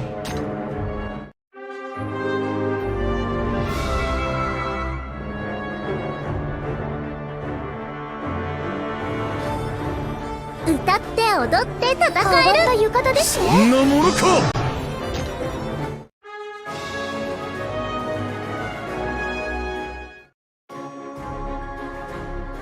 当然の結果にゃ。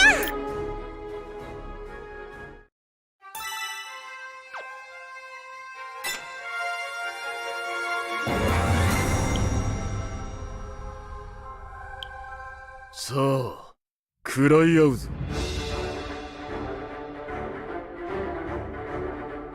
遅れを取るな。何をちんたらしてやる。そんなものか。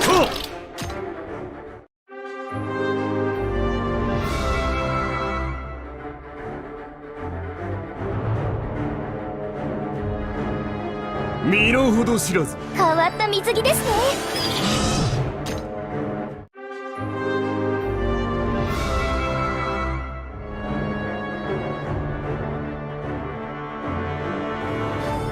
歌って踊って戦える。星々に輝きを。撫でただけだぞ。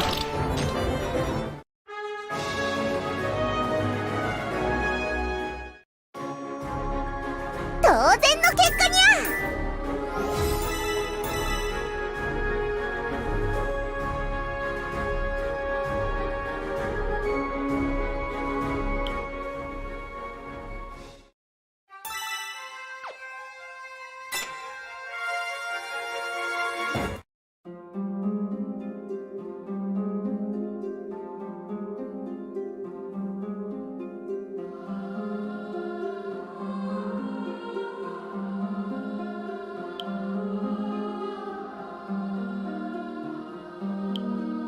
女神の意志だ。死ね。食らい尽くす。女神らしくね。終えてみせろ。見ておらいか。第三の弟が。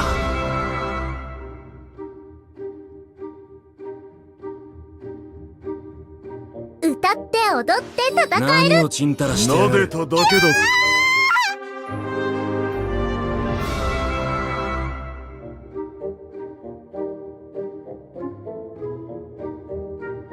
身の程知らず。僕がそばにいるよ。第三の弟が。君と僕の絆の勝利だぜ。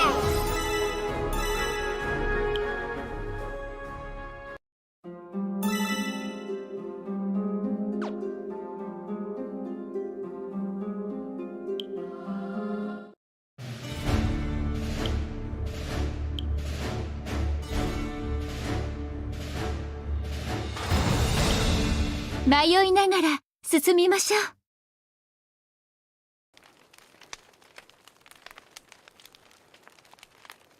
危険な任務に当たる際、お前は余計な犠牲を嫌い、必ず短期掛けを行う。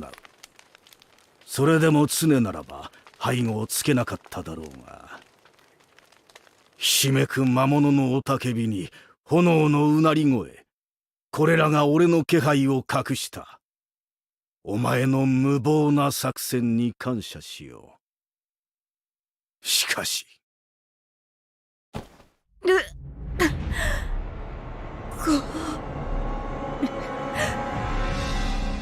浅かったか。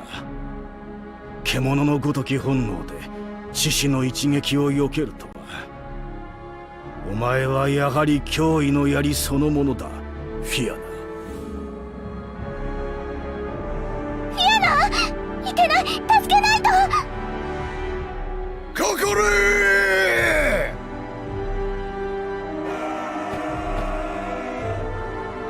ー！国威の騎士、ゴール騎士団か。援軍ではない。モンスターだけでなく我が騎士団を。貴様ら血迷ったか。行け騎士ども、フィアナ騎士団を消滅しろ。クソったれが、てめえら応戦しろ。待て、あれはゴール騎士団だ。私の仲間だ。手を出すな。んなの見りゃわかる。ふざけてんのかてめえは。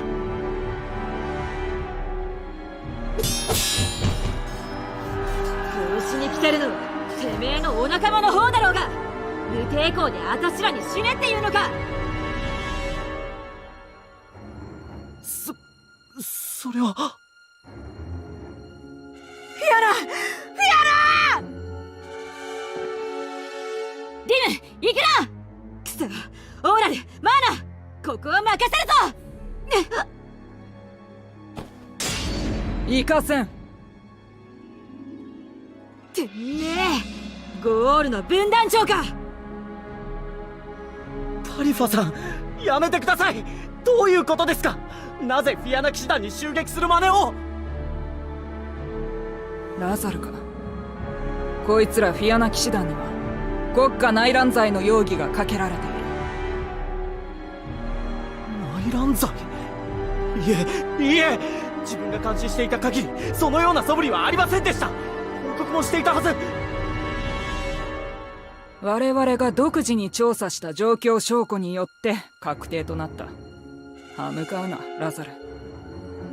お前の働きによって奇襲は成功した。作戦が終わり、全てのパルームが地に沈んだ時、この任務の功労者はお前となる。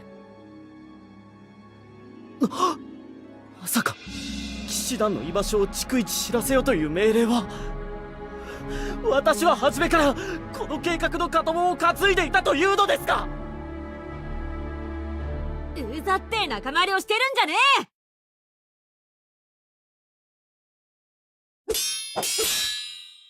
ラザル、てめえにくだらねえ騎士道ってもんがあるんならゴールを止めろ。ゴール団長、こんな下役と言い争ってても時間の無駄だ。この戦いを止められるとすれば団長のあの野郎だけだ。ついでにリムも止めろ。あの二人の戦いに巻き込まれたらぶっ殺されるぞ。そう。随分と私たちの部下を毒してくれたようだな。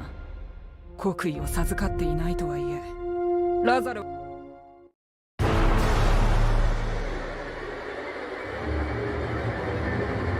遅れを取るな。くじけずそんなものか。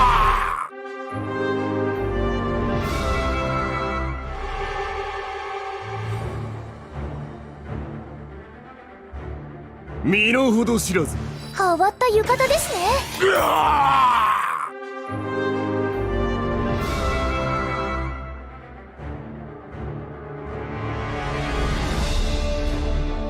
身の程知らず。女神らしくね。そんなものか。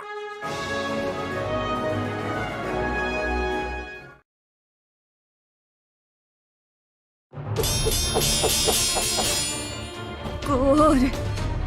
なぜ私は何もしてない。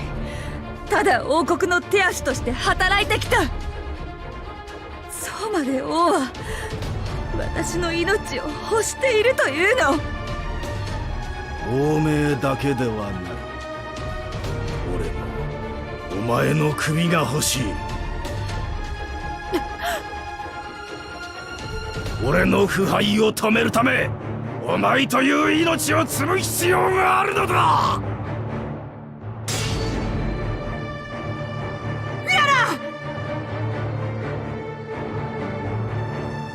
ティム、来てはダメ。フィアナのペイジか。失せるがいい。貴様を切ったところで俺の剣に愚かな罪が重なるだけ。いらぬ殺生はこのまま。ふざけんな。愚かって分かってるんだったらなんでこんなことするんだ。フィアナがお前に何をしたって言うんだ。ゴール団長、私からも問いたい。どのような理由があってこのようなことをするのですか。罪人を切る理由が言われなき罪状だというのなら、そんなものは騎士道に反する。私が知るあなたはそんな騎士ではないはずだ。ラザル、答えは一つだ。私はお前が幻想を抱くような清廉潔白な騎士ではないということだ。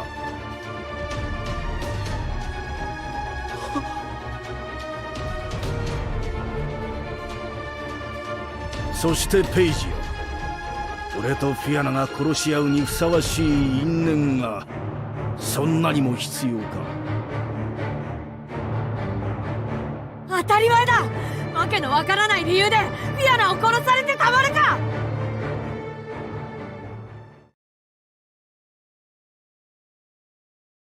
ならば何も問題はあるまい。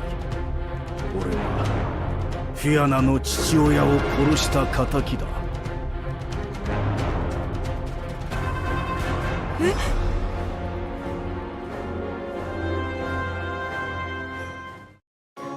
歩き続ける限りあなたたちは大丈夫。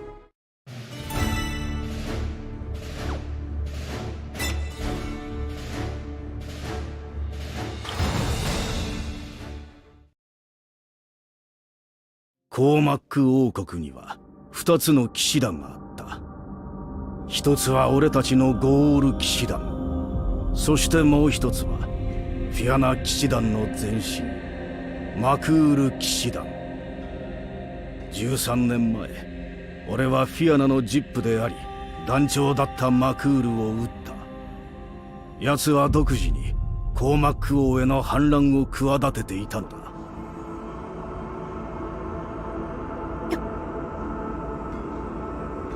年派もないかつてのお前の怨嗟を覚えているぞ、フィアナ。なればこそ俺たちが時を経て殺し合うのに何の問題もあるまい。こいつがフィアナの仇？そんな、それじゃあフィアナは仇がいる国にずっと従ってたってことなのか？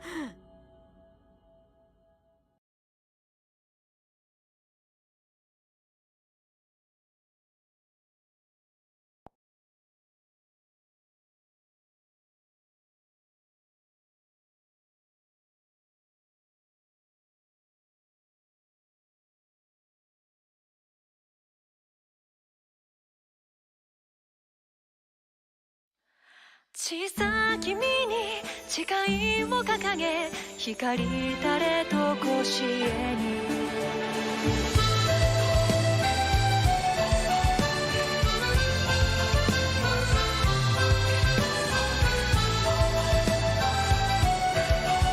ダンジョンに出会いを求めるのは間違っているだろうか。メモリアフレーゼ。ちぎりをたたえた瞳に愛を宿して小さきものの楽園追い求め風に乗る。救いは闇を裂き神は夢に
式も上々だね。行くよ。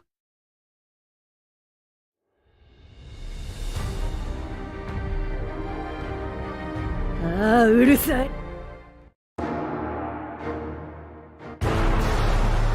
豪快に決めてやるぜ。絶対死守だ。してやる。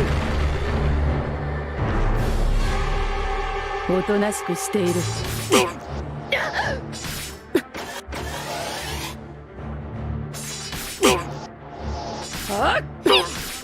追い風を。行きます。年季が違えんだよ。これなら見たか。初夢の通りに行けば。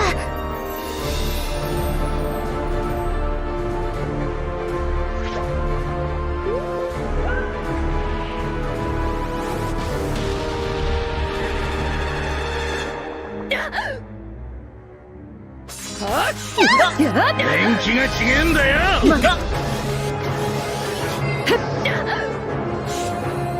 りだ。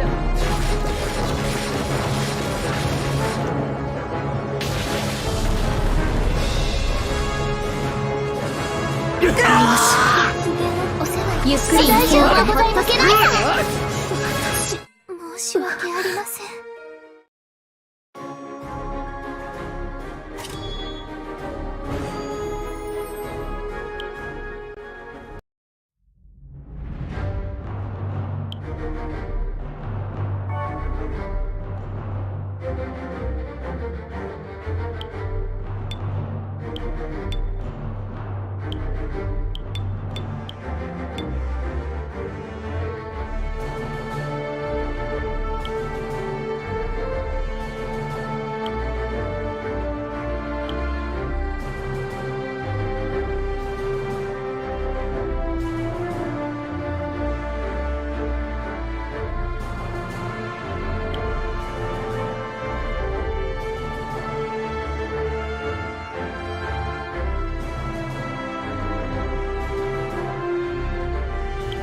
冒険へ行かれるのですね。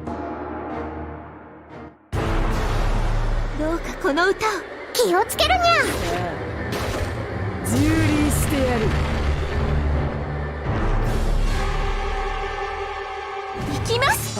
やるね。行くぞ。そんなものか。やるね。行きます。やるね。吠えてみせろ。やるね。行きます。そんなものか。油断はなしだ。やるね。次はドイツだ。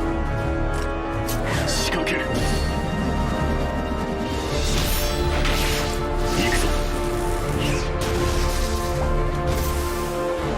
これでも食らえ。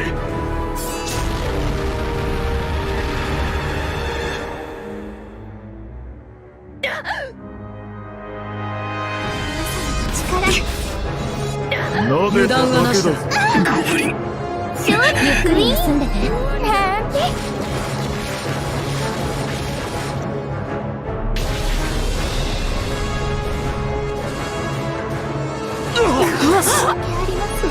待ちくたびれたよ。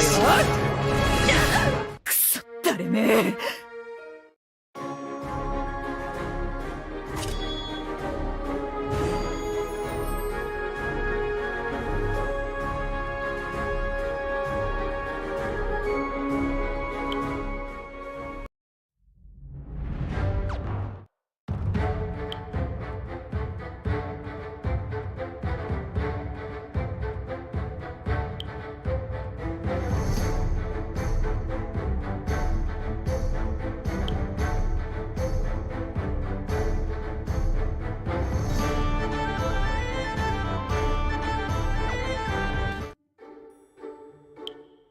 いらっしゃい。よく来たわね。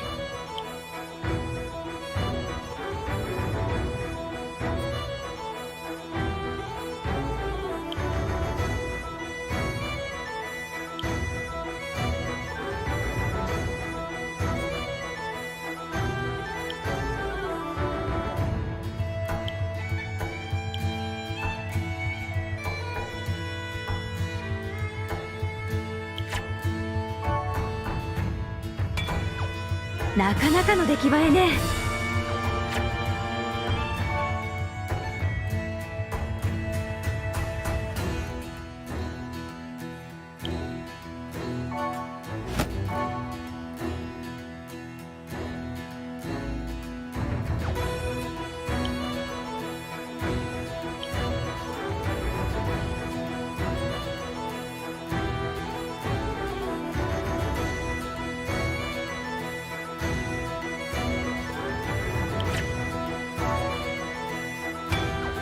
傑作ができたわ。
これで新品同然ね。整備はこまめにね。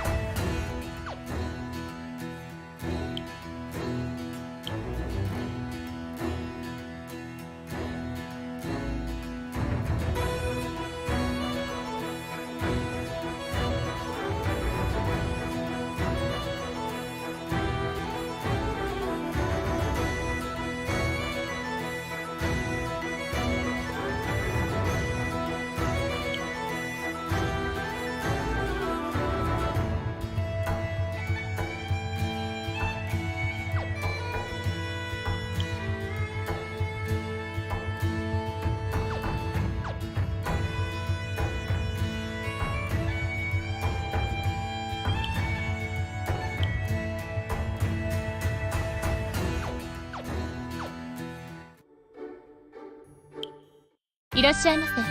何かご入り用でしょうか。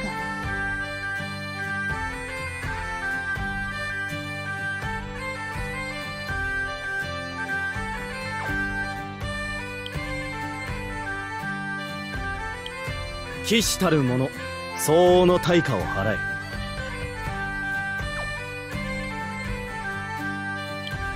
来ましたか。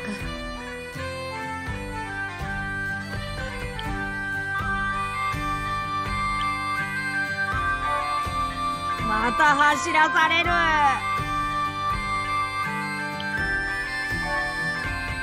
次行くぞ。フィアナみたいになってみせる。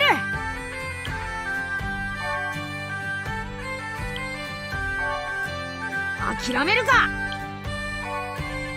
これで騎士になれるんじゃないか。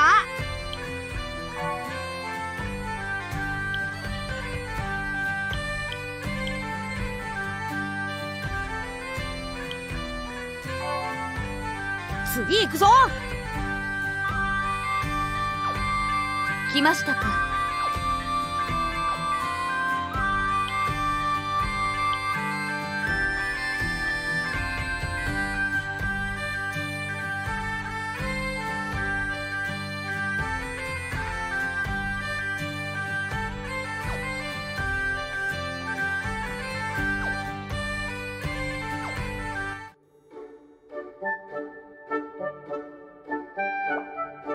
あの時は追いかけ回して悪かったね。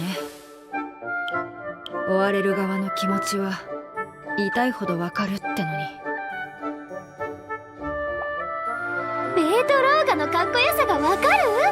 さすがリトルルーキー、いい目してるね。ヘルメス様がよくちょっかい出してるみたいで悪いな。仲良くしていこうな。少年、不景気な顔してどうしたにゃ。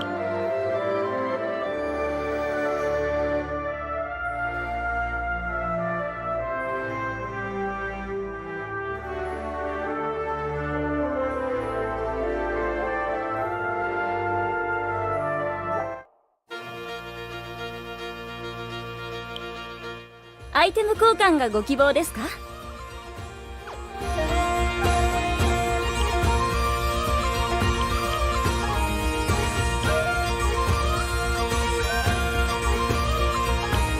さあ始めましょう。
アイテム交換がご希望です。設けていってくださいね。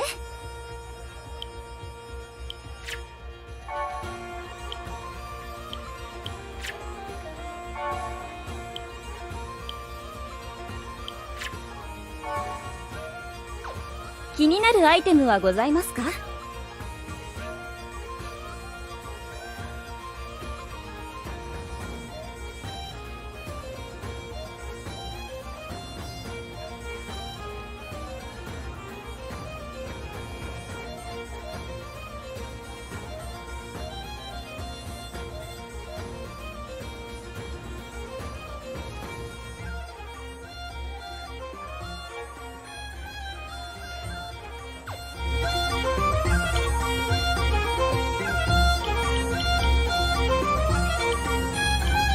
さあ始めましょう。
さすがやりますね。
あ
あ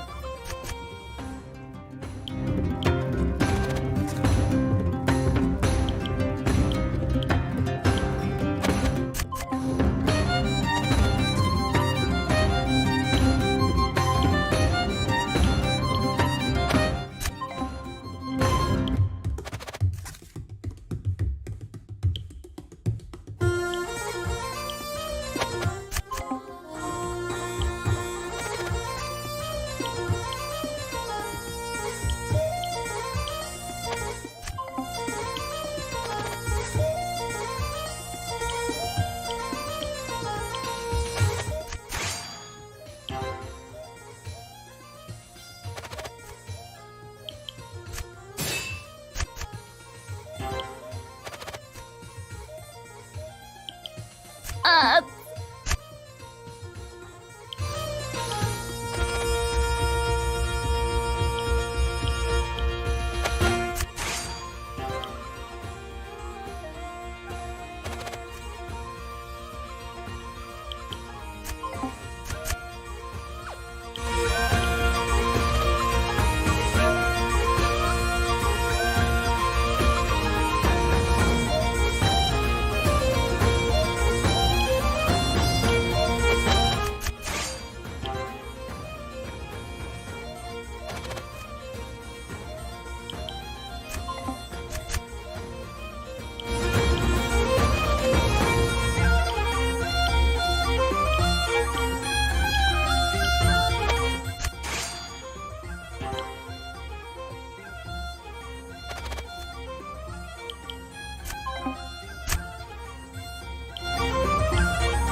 お強い。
さすがやりますね。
さすがやり。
お強い。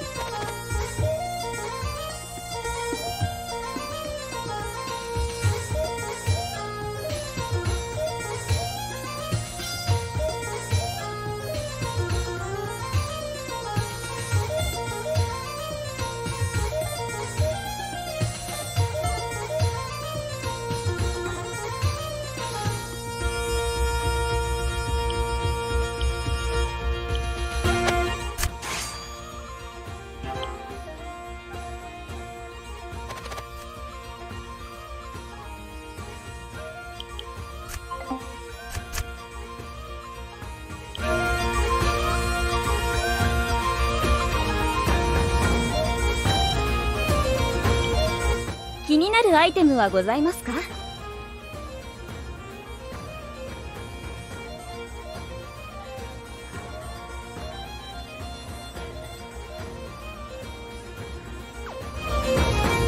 またお越しくださいね。クリアしたクエストの報酬が受け取れるよ。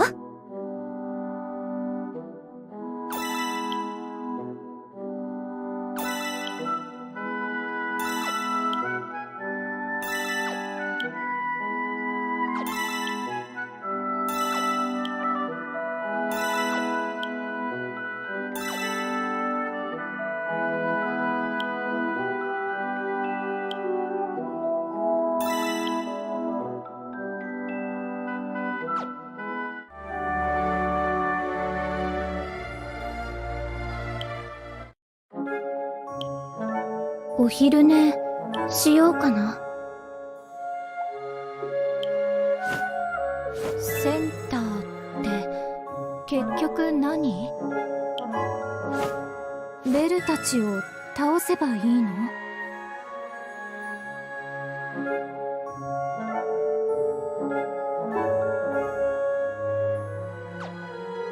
早くダンジョンに行きたい。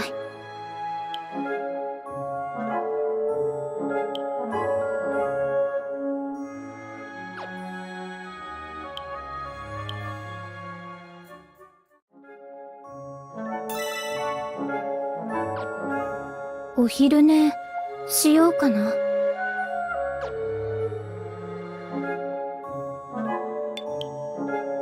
今日はどうしよ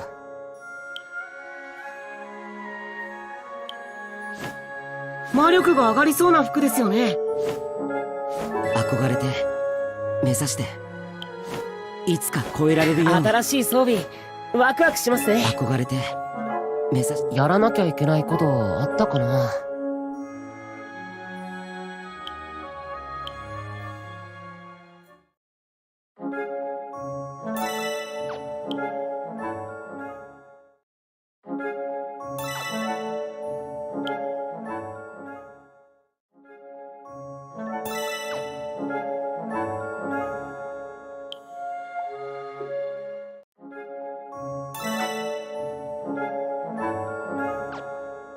神様の様子見に行こうかな。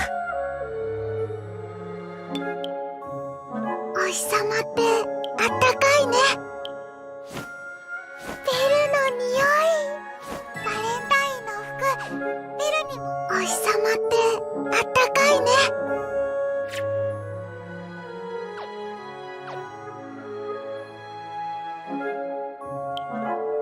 お日様ってあったかいね。こんにちは、ベル様。美しゅうございますね。何かが間違っているような。見ないでくださいませ。何かがこんにちは、ベル様。少年、尻もんでいいにゃ。リュウとも昔にゃ？昼の残飯でもあさりに来たにゃ？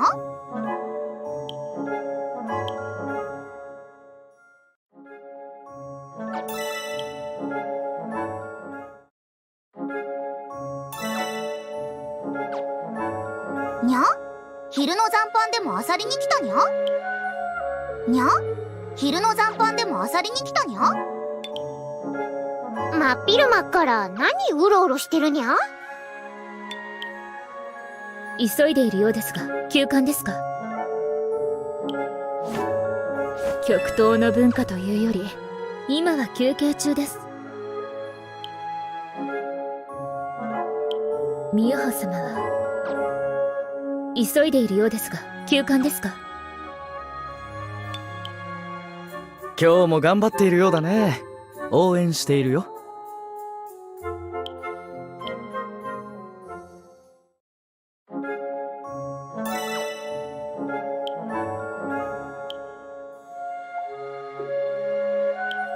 さあ始めてくれたまえ。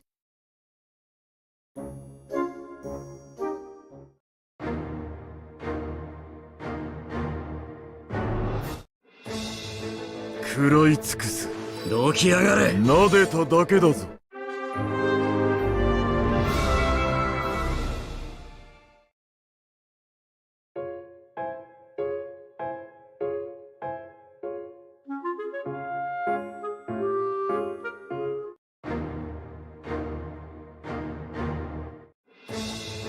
身の程知らず。くじけず諦めず。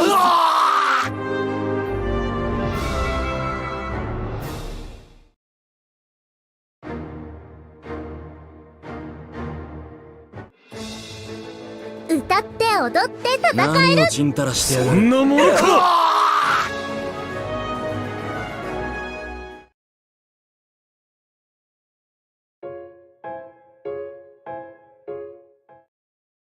歩き続ける限りあなたたちは大丈夫。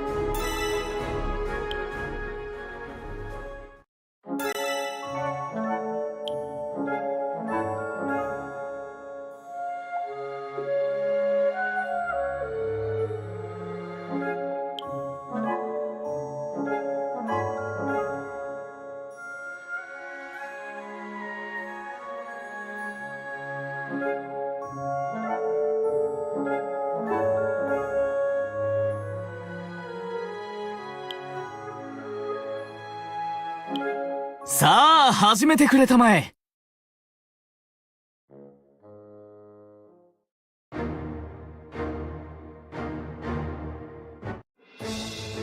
歌って歌って踊って戦える。そばにいるよ。そんなものか。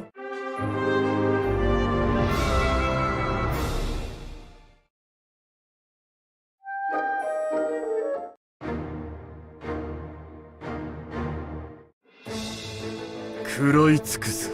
僕がそばにいるよ。そんなものか。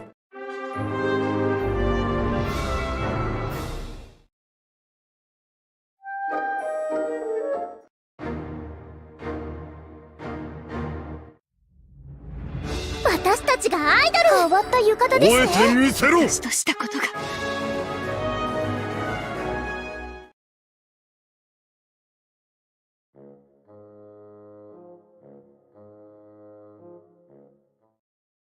君と僕の絆の勝利だぜ。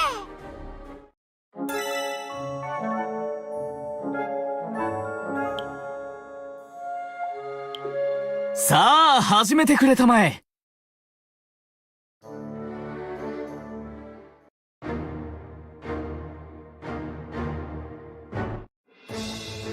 遅れを取るな。変わった浴衣ですね。鍋ただけだ。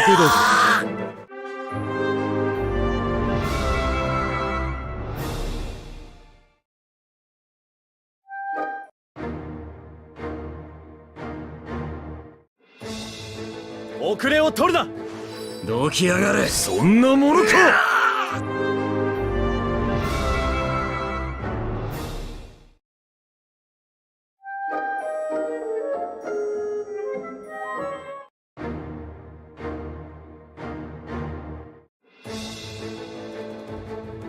変わった水着ですね。そんなものか。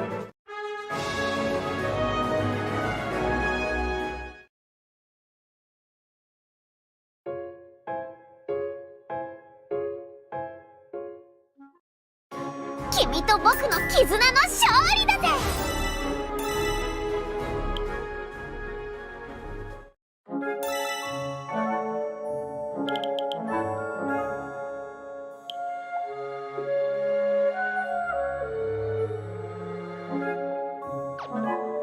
今からダンジョンに行くのかい？こ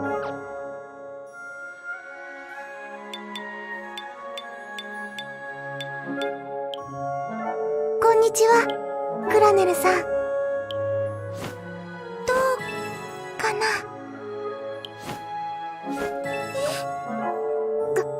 頑張ってください。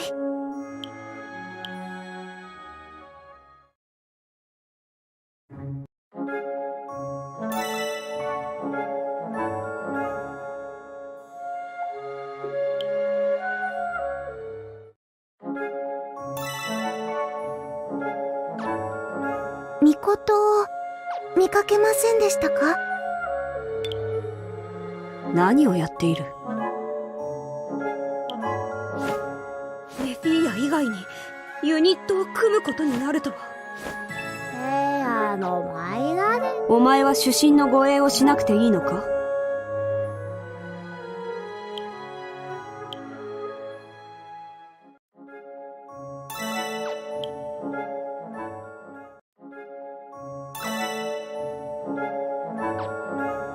ダンジョンへ行くのか？おう、ちょうど休憩してたとこだ。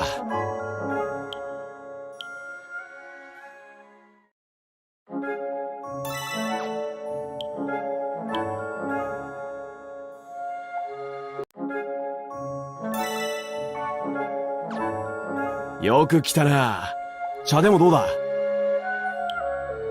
よく来たな。茶でもどうだ？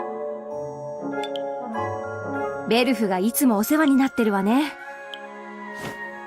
ああ、あまりいい予感はしてないけれど。悪くないじゃない。ベルフがいつもお世話になってるわね。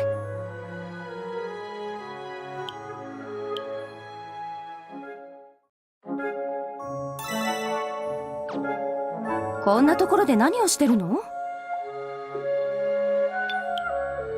暇なのかよ。だから弱えままなんだ。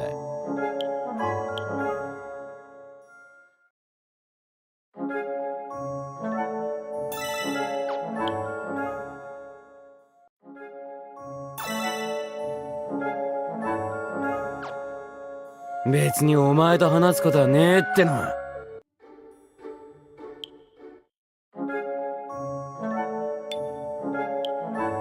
お買い物ですか？魔法を使うまで少々お待ちを。違います。人助けで来ているだけです。ギルドもいつもこれくらい太っ腹ならいいのに。モンスター助け？リリが来ていいのでしょうか？お背中を流しますよ。お買い物ですか？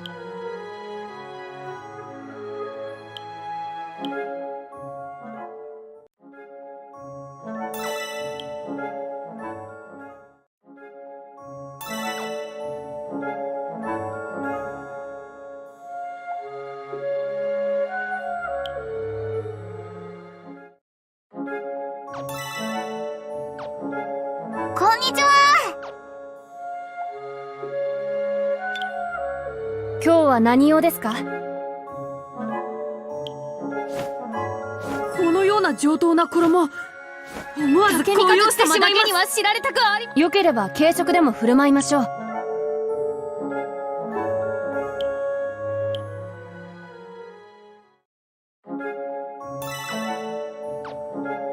今日は何用ですか？たまには僕の露店にも顔を出すといいよ。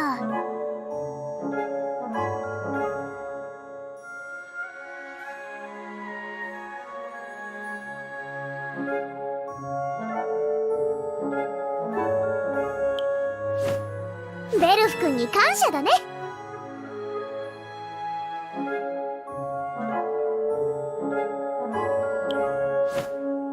さあ行こう、温泉に。僕が神官の衣装ってのもオツだろ。今日もいっぱい売るぞ。このひよこどこから出てきたんだ？葉っぱには何かと縁があるね。たまには僕の露店にも顔を出すといいよ。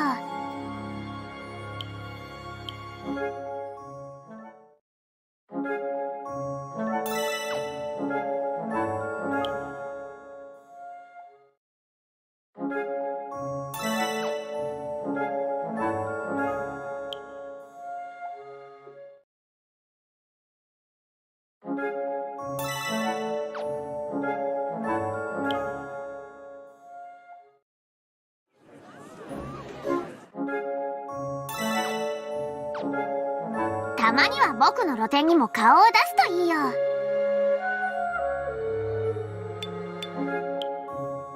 お待ちしてました。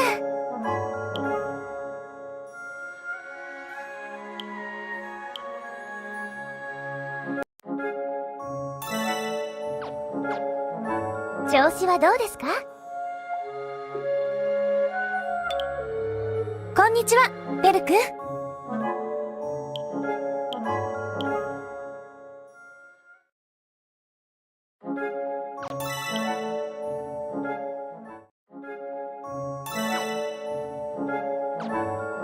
用事がなくても来てくれていいんだよ。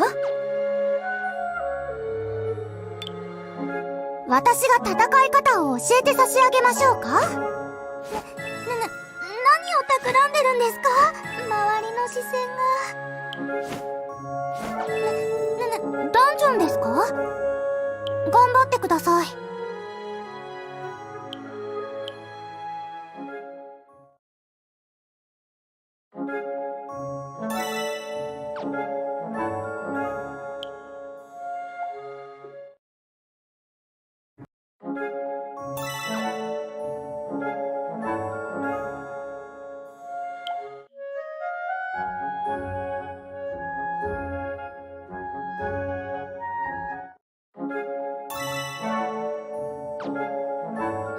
あなたと一緒のところなんて誰かに見られたらどうするんですか？お茶でもいかがですか？変装用なので防御には優れませんが。また暗黒の歴史が増えた。私がこのようなものを着ても良いのでしょうか？また暗黒のクラネルさん、お店は夜からですが。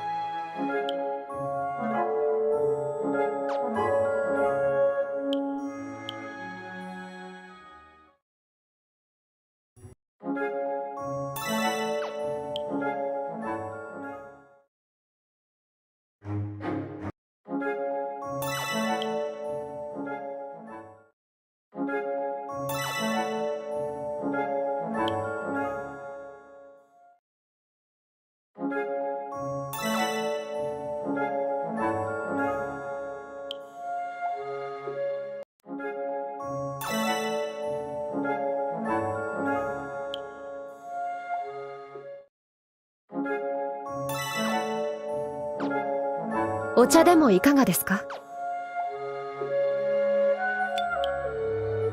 レフィーを見なかったか？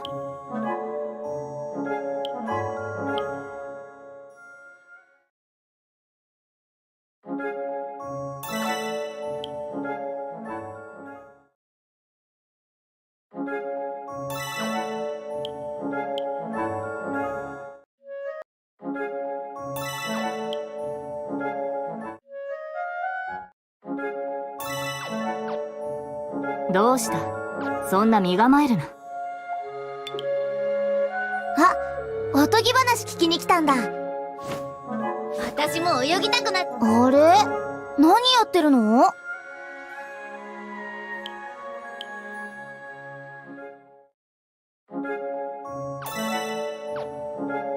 えひま、私に付き合って。あんたも団長のお手伝いする？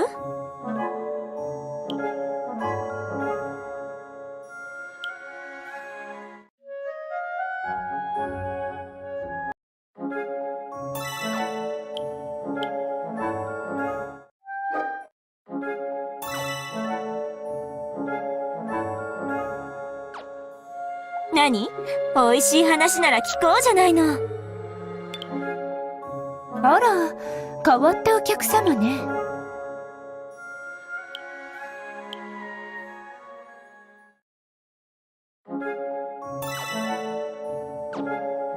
あら、変わったお客様ね。あまり無茶してはダメよ。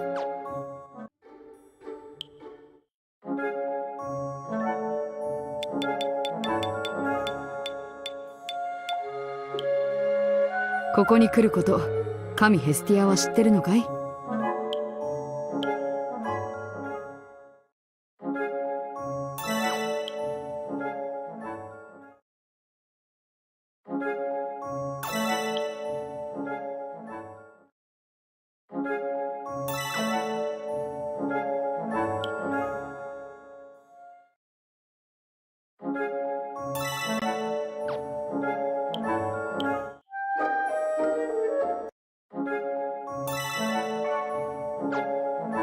おや、今日はダンジョンじゃなかったのかい？いら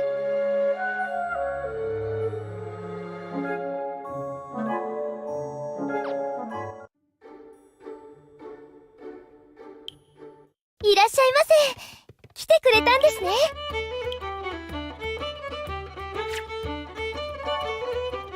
にゃー、ご予約のお客様。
お弁当用意してますよ。私たちがアイドル。くじけず鍋燃えろ、燃えてしまえ。どうですか。そんなものか。あいつには負けん。覚悟してね。鍋ただけだぞ。はいにやれ。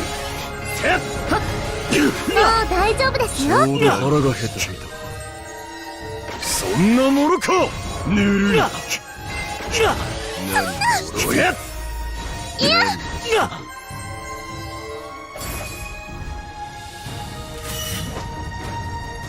訓示を与えてやる。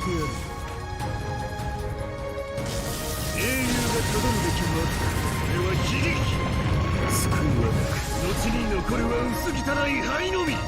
ちょうど今のお前のようにな。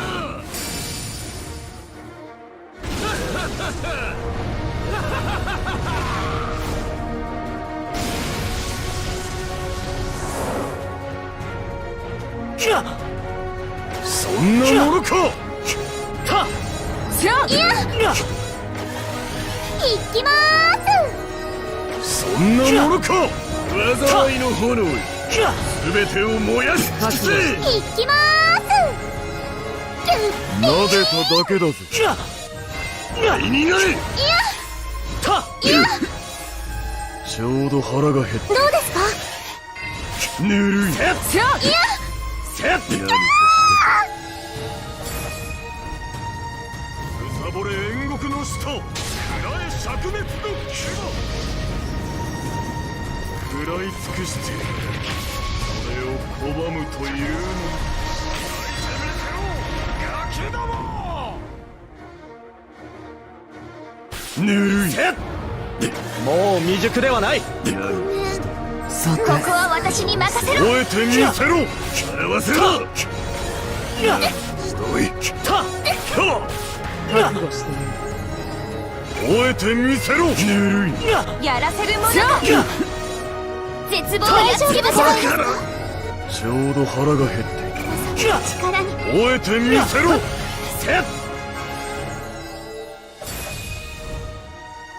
さぼれ煉獄の使徒、食らえ灼熱の牙。食らい尽くしてそれを拒むというのに。ガキども。行きます。燃えてみせろ。この炎消えるものか。燃えてみせろ。行きます。燃えてみせろ。ご無事ですか。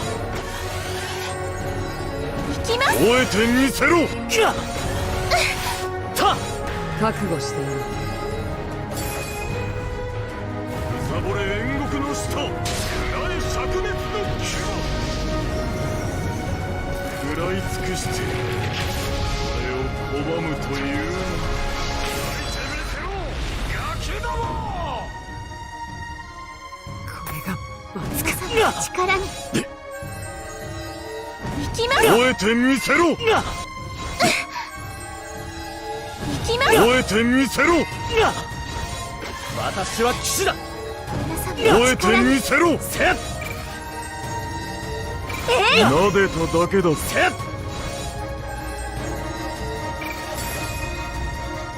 勇気と誓いを持って条件より早く。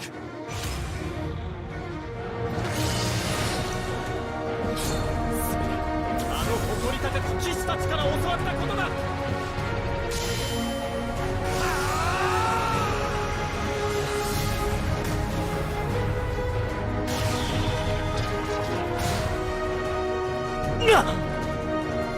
燃えてみせろ。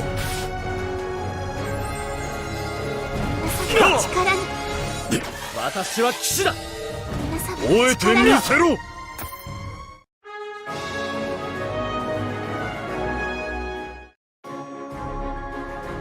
いいね。さすが俺が見込んだ冒険者だ。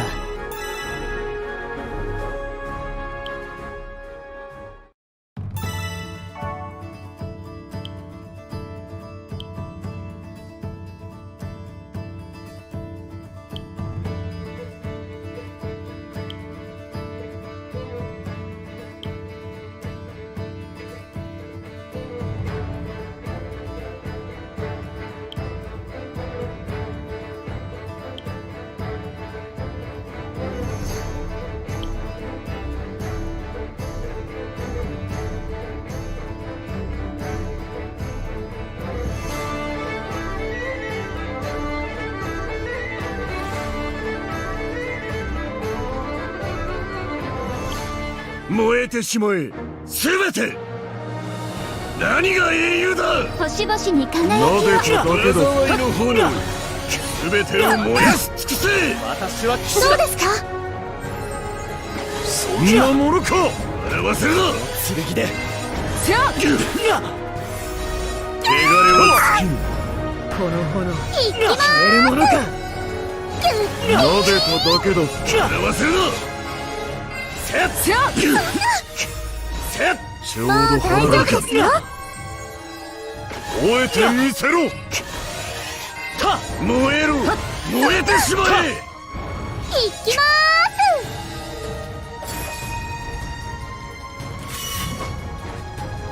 訓示を与えてやる。英雄が頼むべきもの。これは悲劇。救いはなく、後に残るは薄汚い灰のみ。ちょうど今のお前のようにな。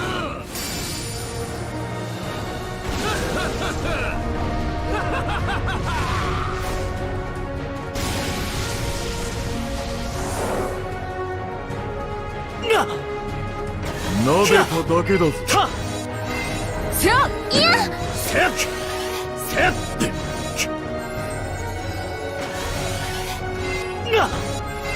笑わせるな。覚悟している。なでただけだぞ。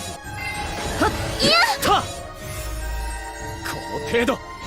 燃えてみせろ。ゆるい。くさぼれ。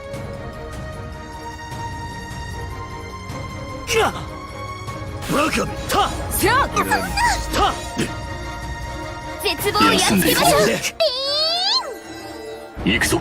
燃えてみせろ。ごめん、追い詰めるに大丈夫でございますか。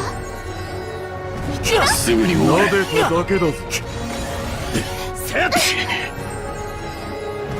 すぐになでただけだぞ。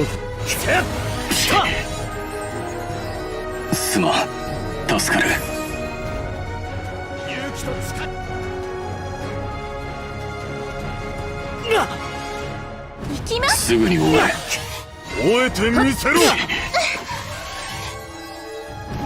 すぐに燃えてみせろ。覚悟している。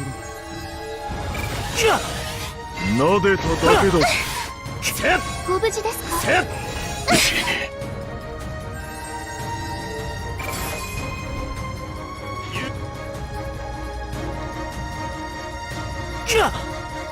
行くぞ。燃えてみせろ。はあ。行きます。すぐに燃えてみせろ。この炎消えるものか。なでただけだぞ。いかがですか。ご無事ですか。なでただけだぞ。次はドイツだ。仕掛ける。行くぞ。これでも食らえ。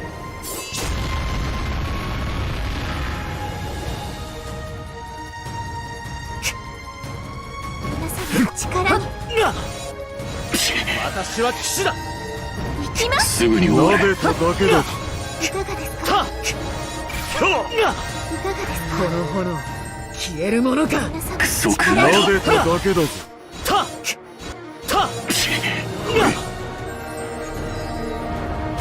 ご無事ですか。どけ。ご無事ですか。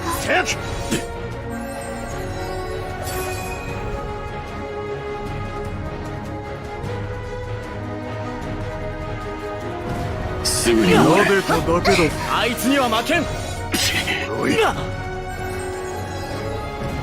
すぐに終われ。この炎消えるものか。燃えてみせろ。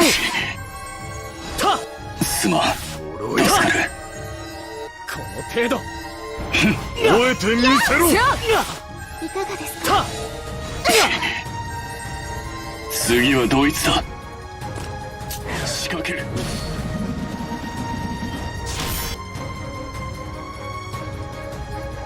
皆様の力に撫でただけだ。どうして俺を眠らせてるの？そんなものか。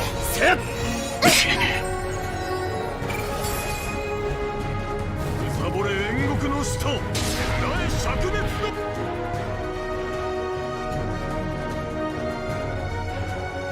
どけ。ご無事ですか？すまん、助かれ。どけ。力吠えてみせろ。どうして俺を眠らせてるの？吠えてみせろ。ご無事ですか？ちょうど腹が減って決める。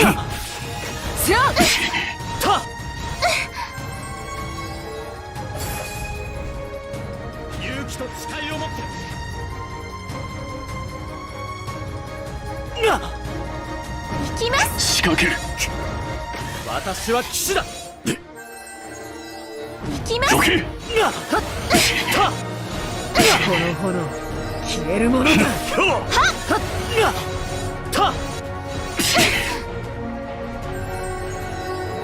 きます。吠えてみせろ。いかがですか？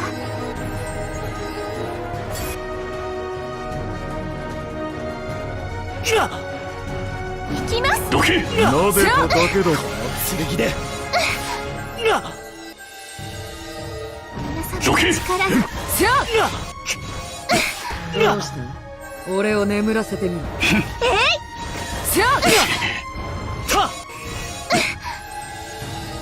次はドイツだ。しか吠えてみせろ。いかがですか？皆様の力におい行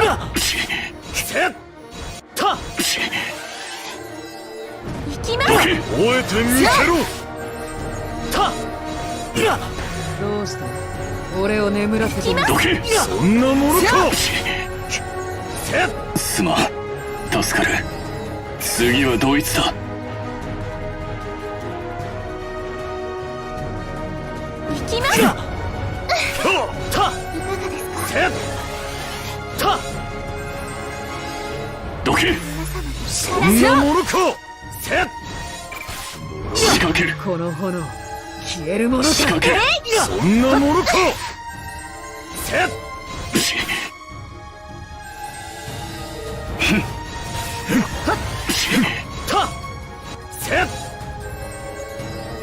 次はドイツだ。行きます。そんなものか。いかがですか？ちょうど腹が減って皆様の力におい。どけ。そんなものか。仕掛ける。吠えてみせろ。けろ。おかえりなさい、みんな。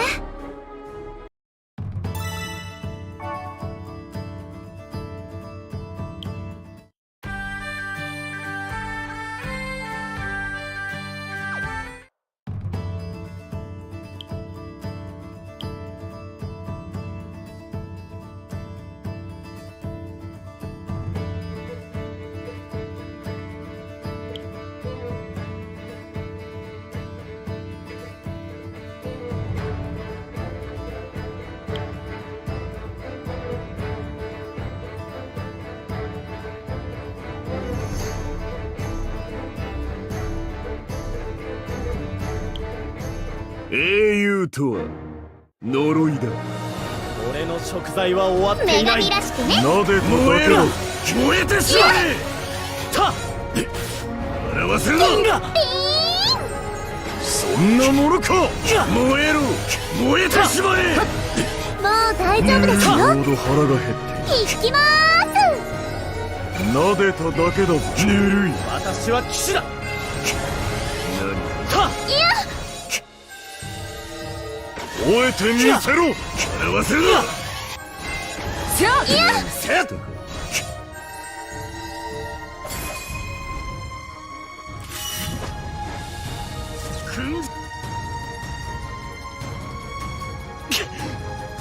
覚えてみせろ。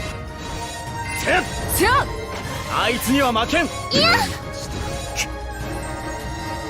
そんなものか。笑わせるな。いやフェリス逃げろ。君と僕の絆の勝利だぜ。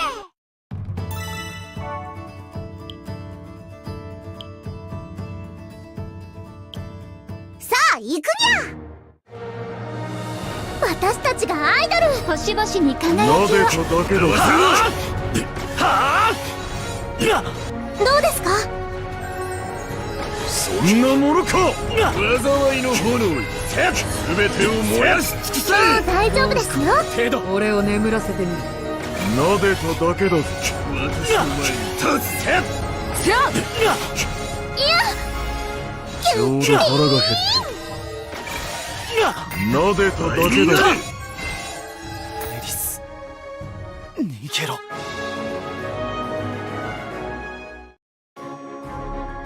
当然の結果にゃ。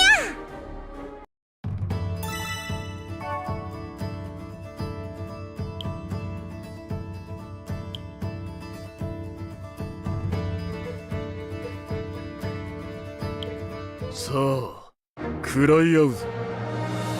俺の食材は終わってい星ない。々に覚え輝きを。てみせろ。しゃたいやキュッキーン。覚えてみせろ。あいつには負けん。すべてを燃やし尽くせ。どうしたどうですか。俺を眠らせてみる。そんなものか。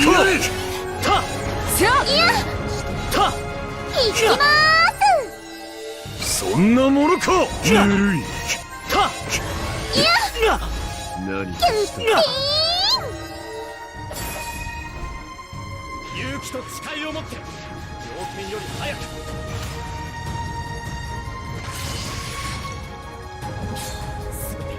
あの誇り高き騎士たちから教わったことだ。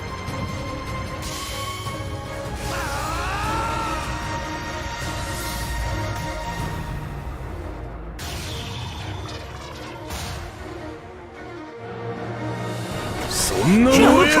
燃えてしまえ。何キュッキーン。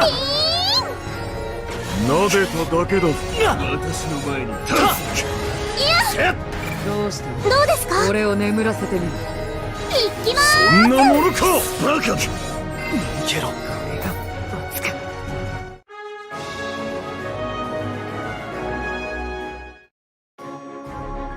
当然の結果にゃ。勇者に続け。何が英雄だ。変わった水着ですね。災いの炎、いやすべてを燃やし尽く行きせ。まなでただけだぞ。燃えろ。燃えてしまえ。たーす。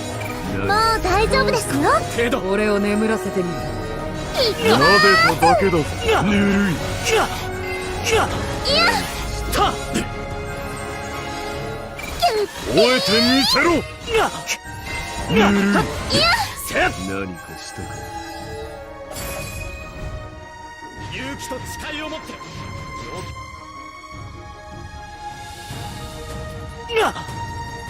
なでただけだぞ。笑わせるな。あいつには負けん。どうですか。そんなものか。ぬるい。いやキュッキーン。そんなものか。バカめ。エリス逃げろ。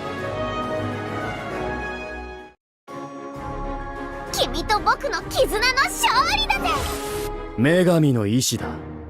死ね。俺の食材は終わっていない。なでただけだぞ。燃えてしまえ。もう未熟ではない。なでただけだ。燃えてしまえ。バカだ。この炎行きま消えるものか。ーす。行きまそんなものか。私の前に立つ。ーす。いやおい。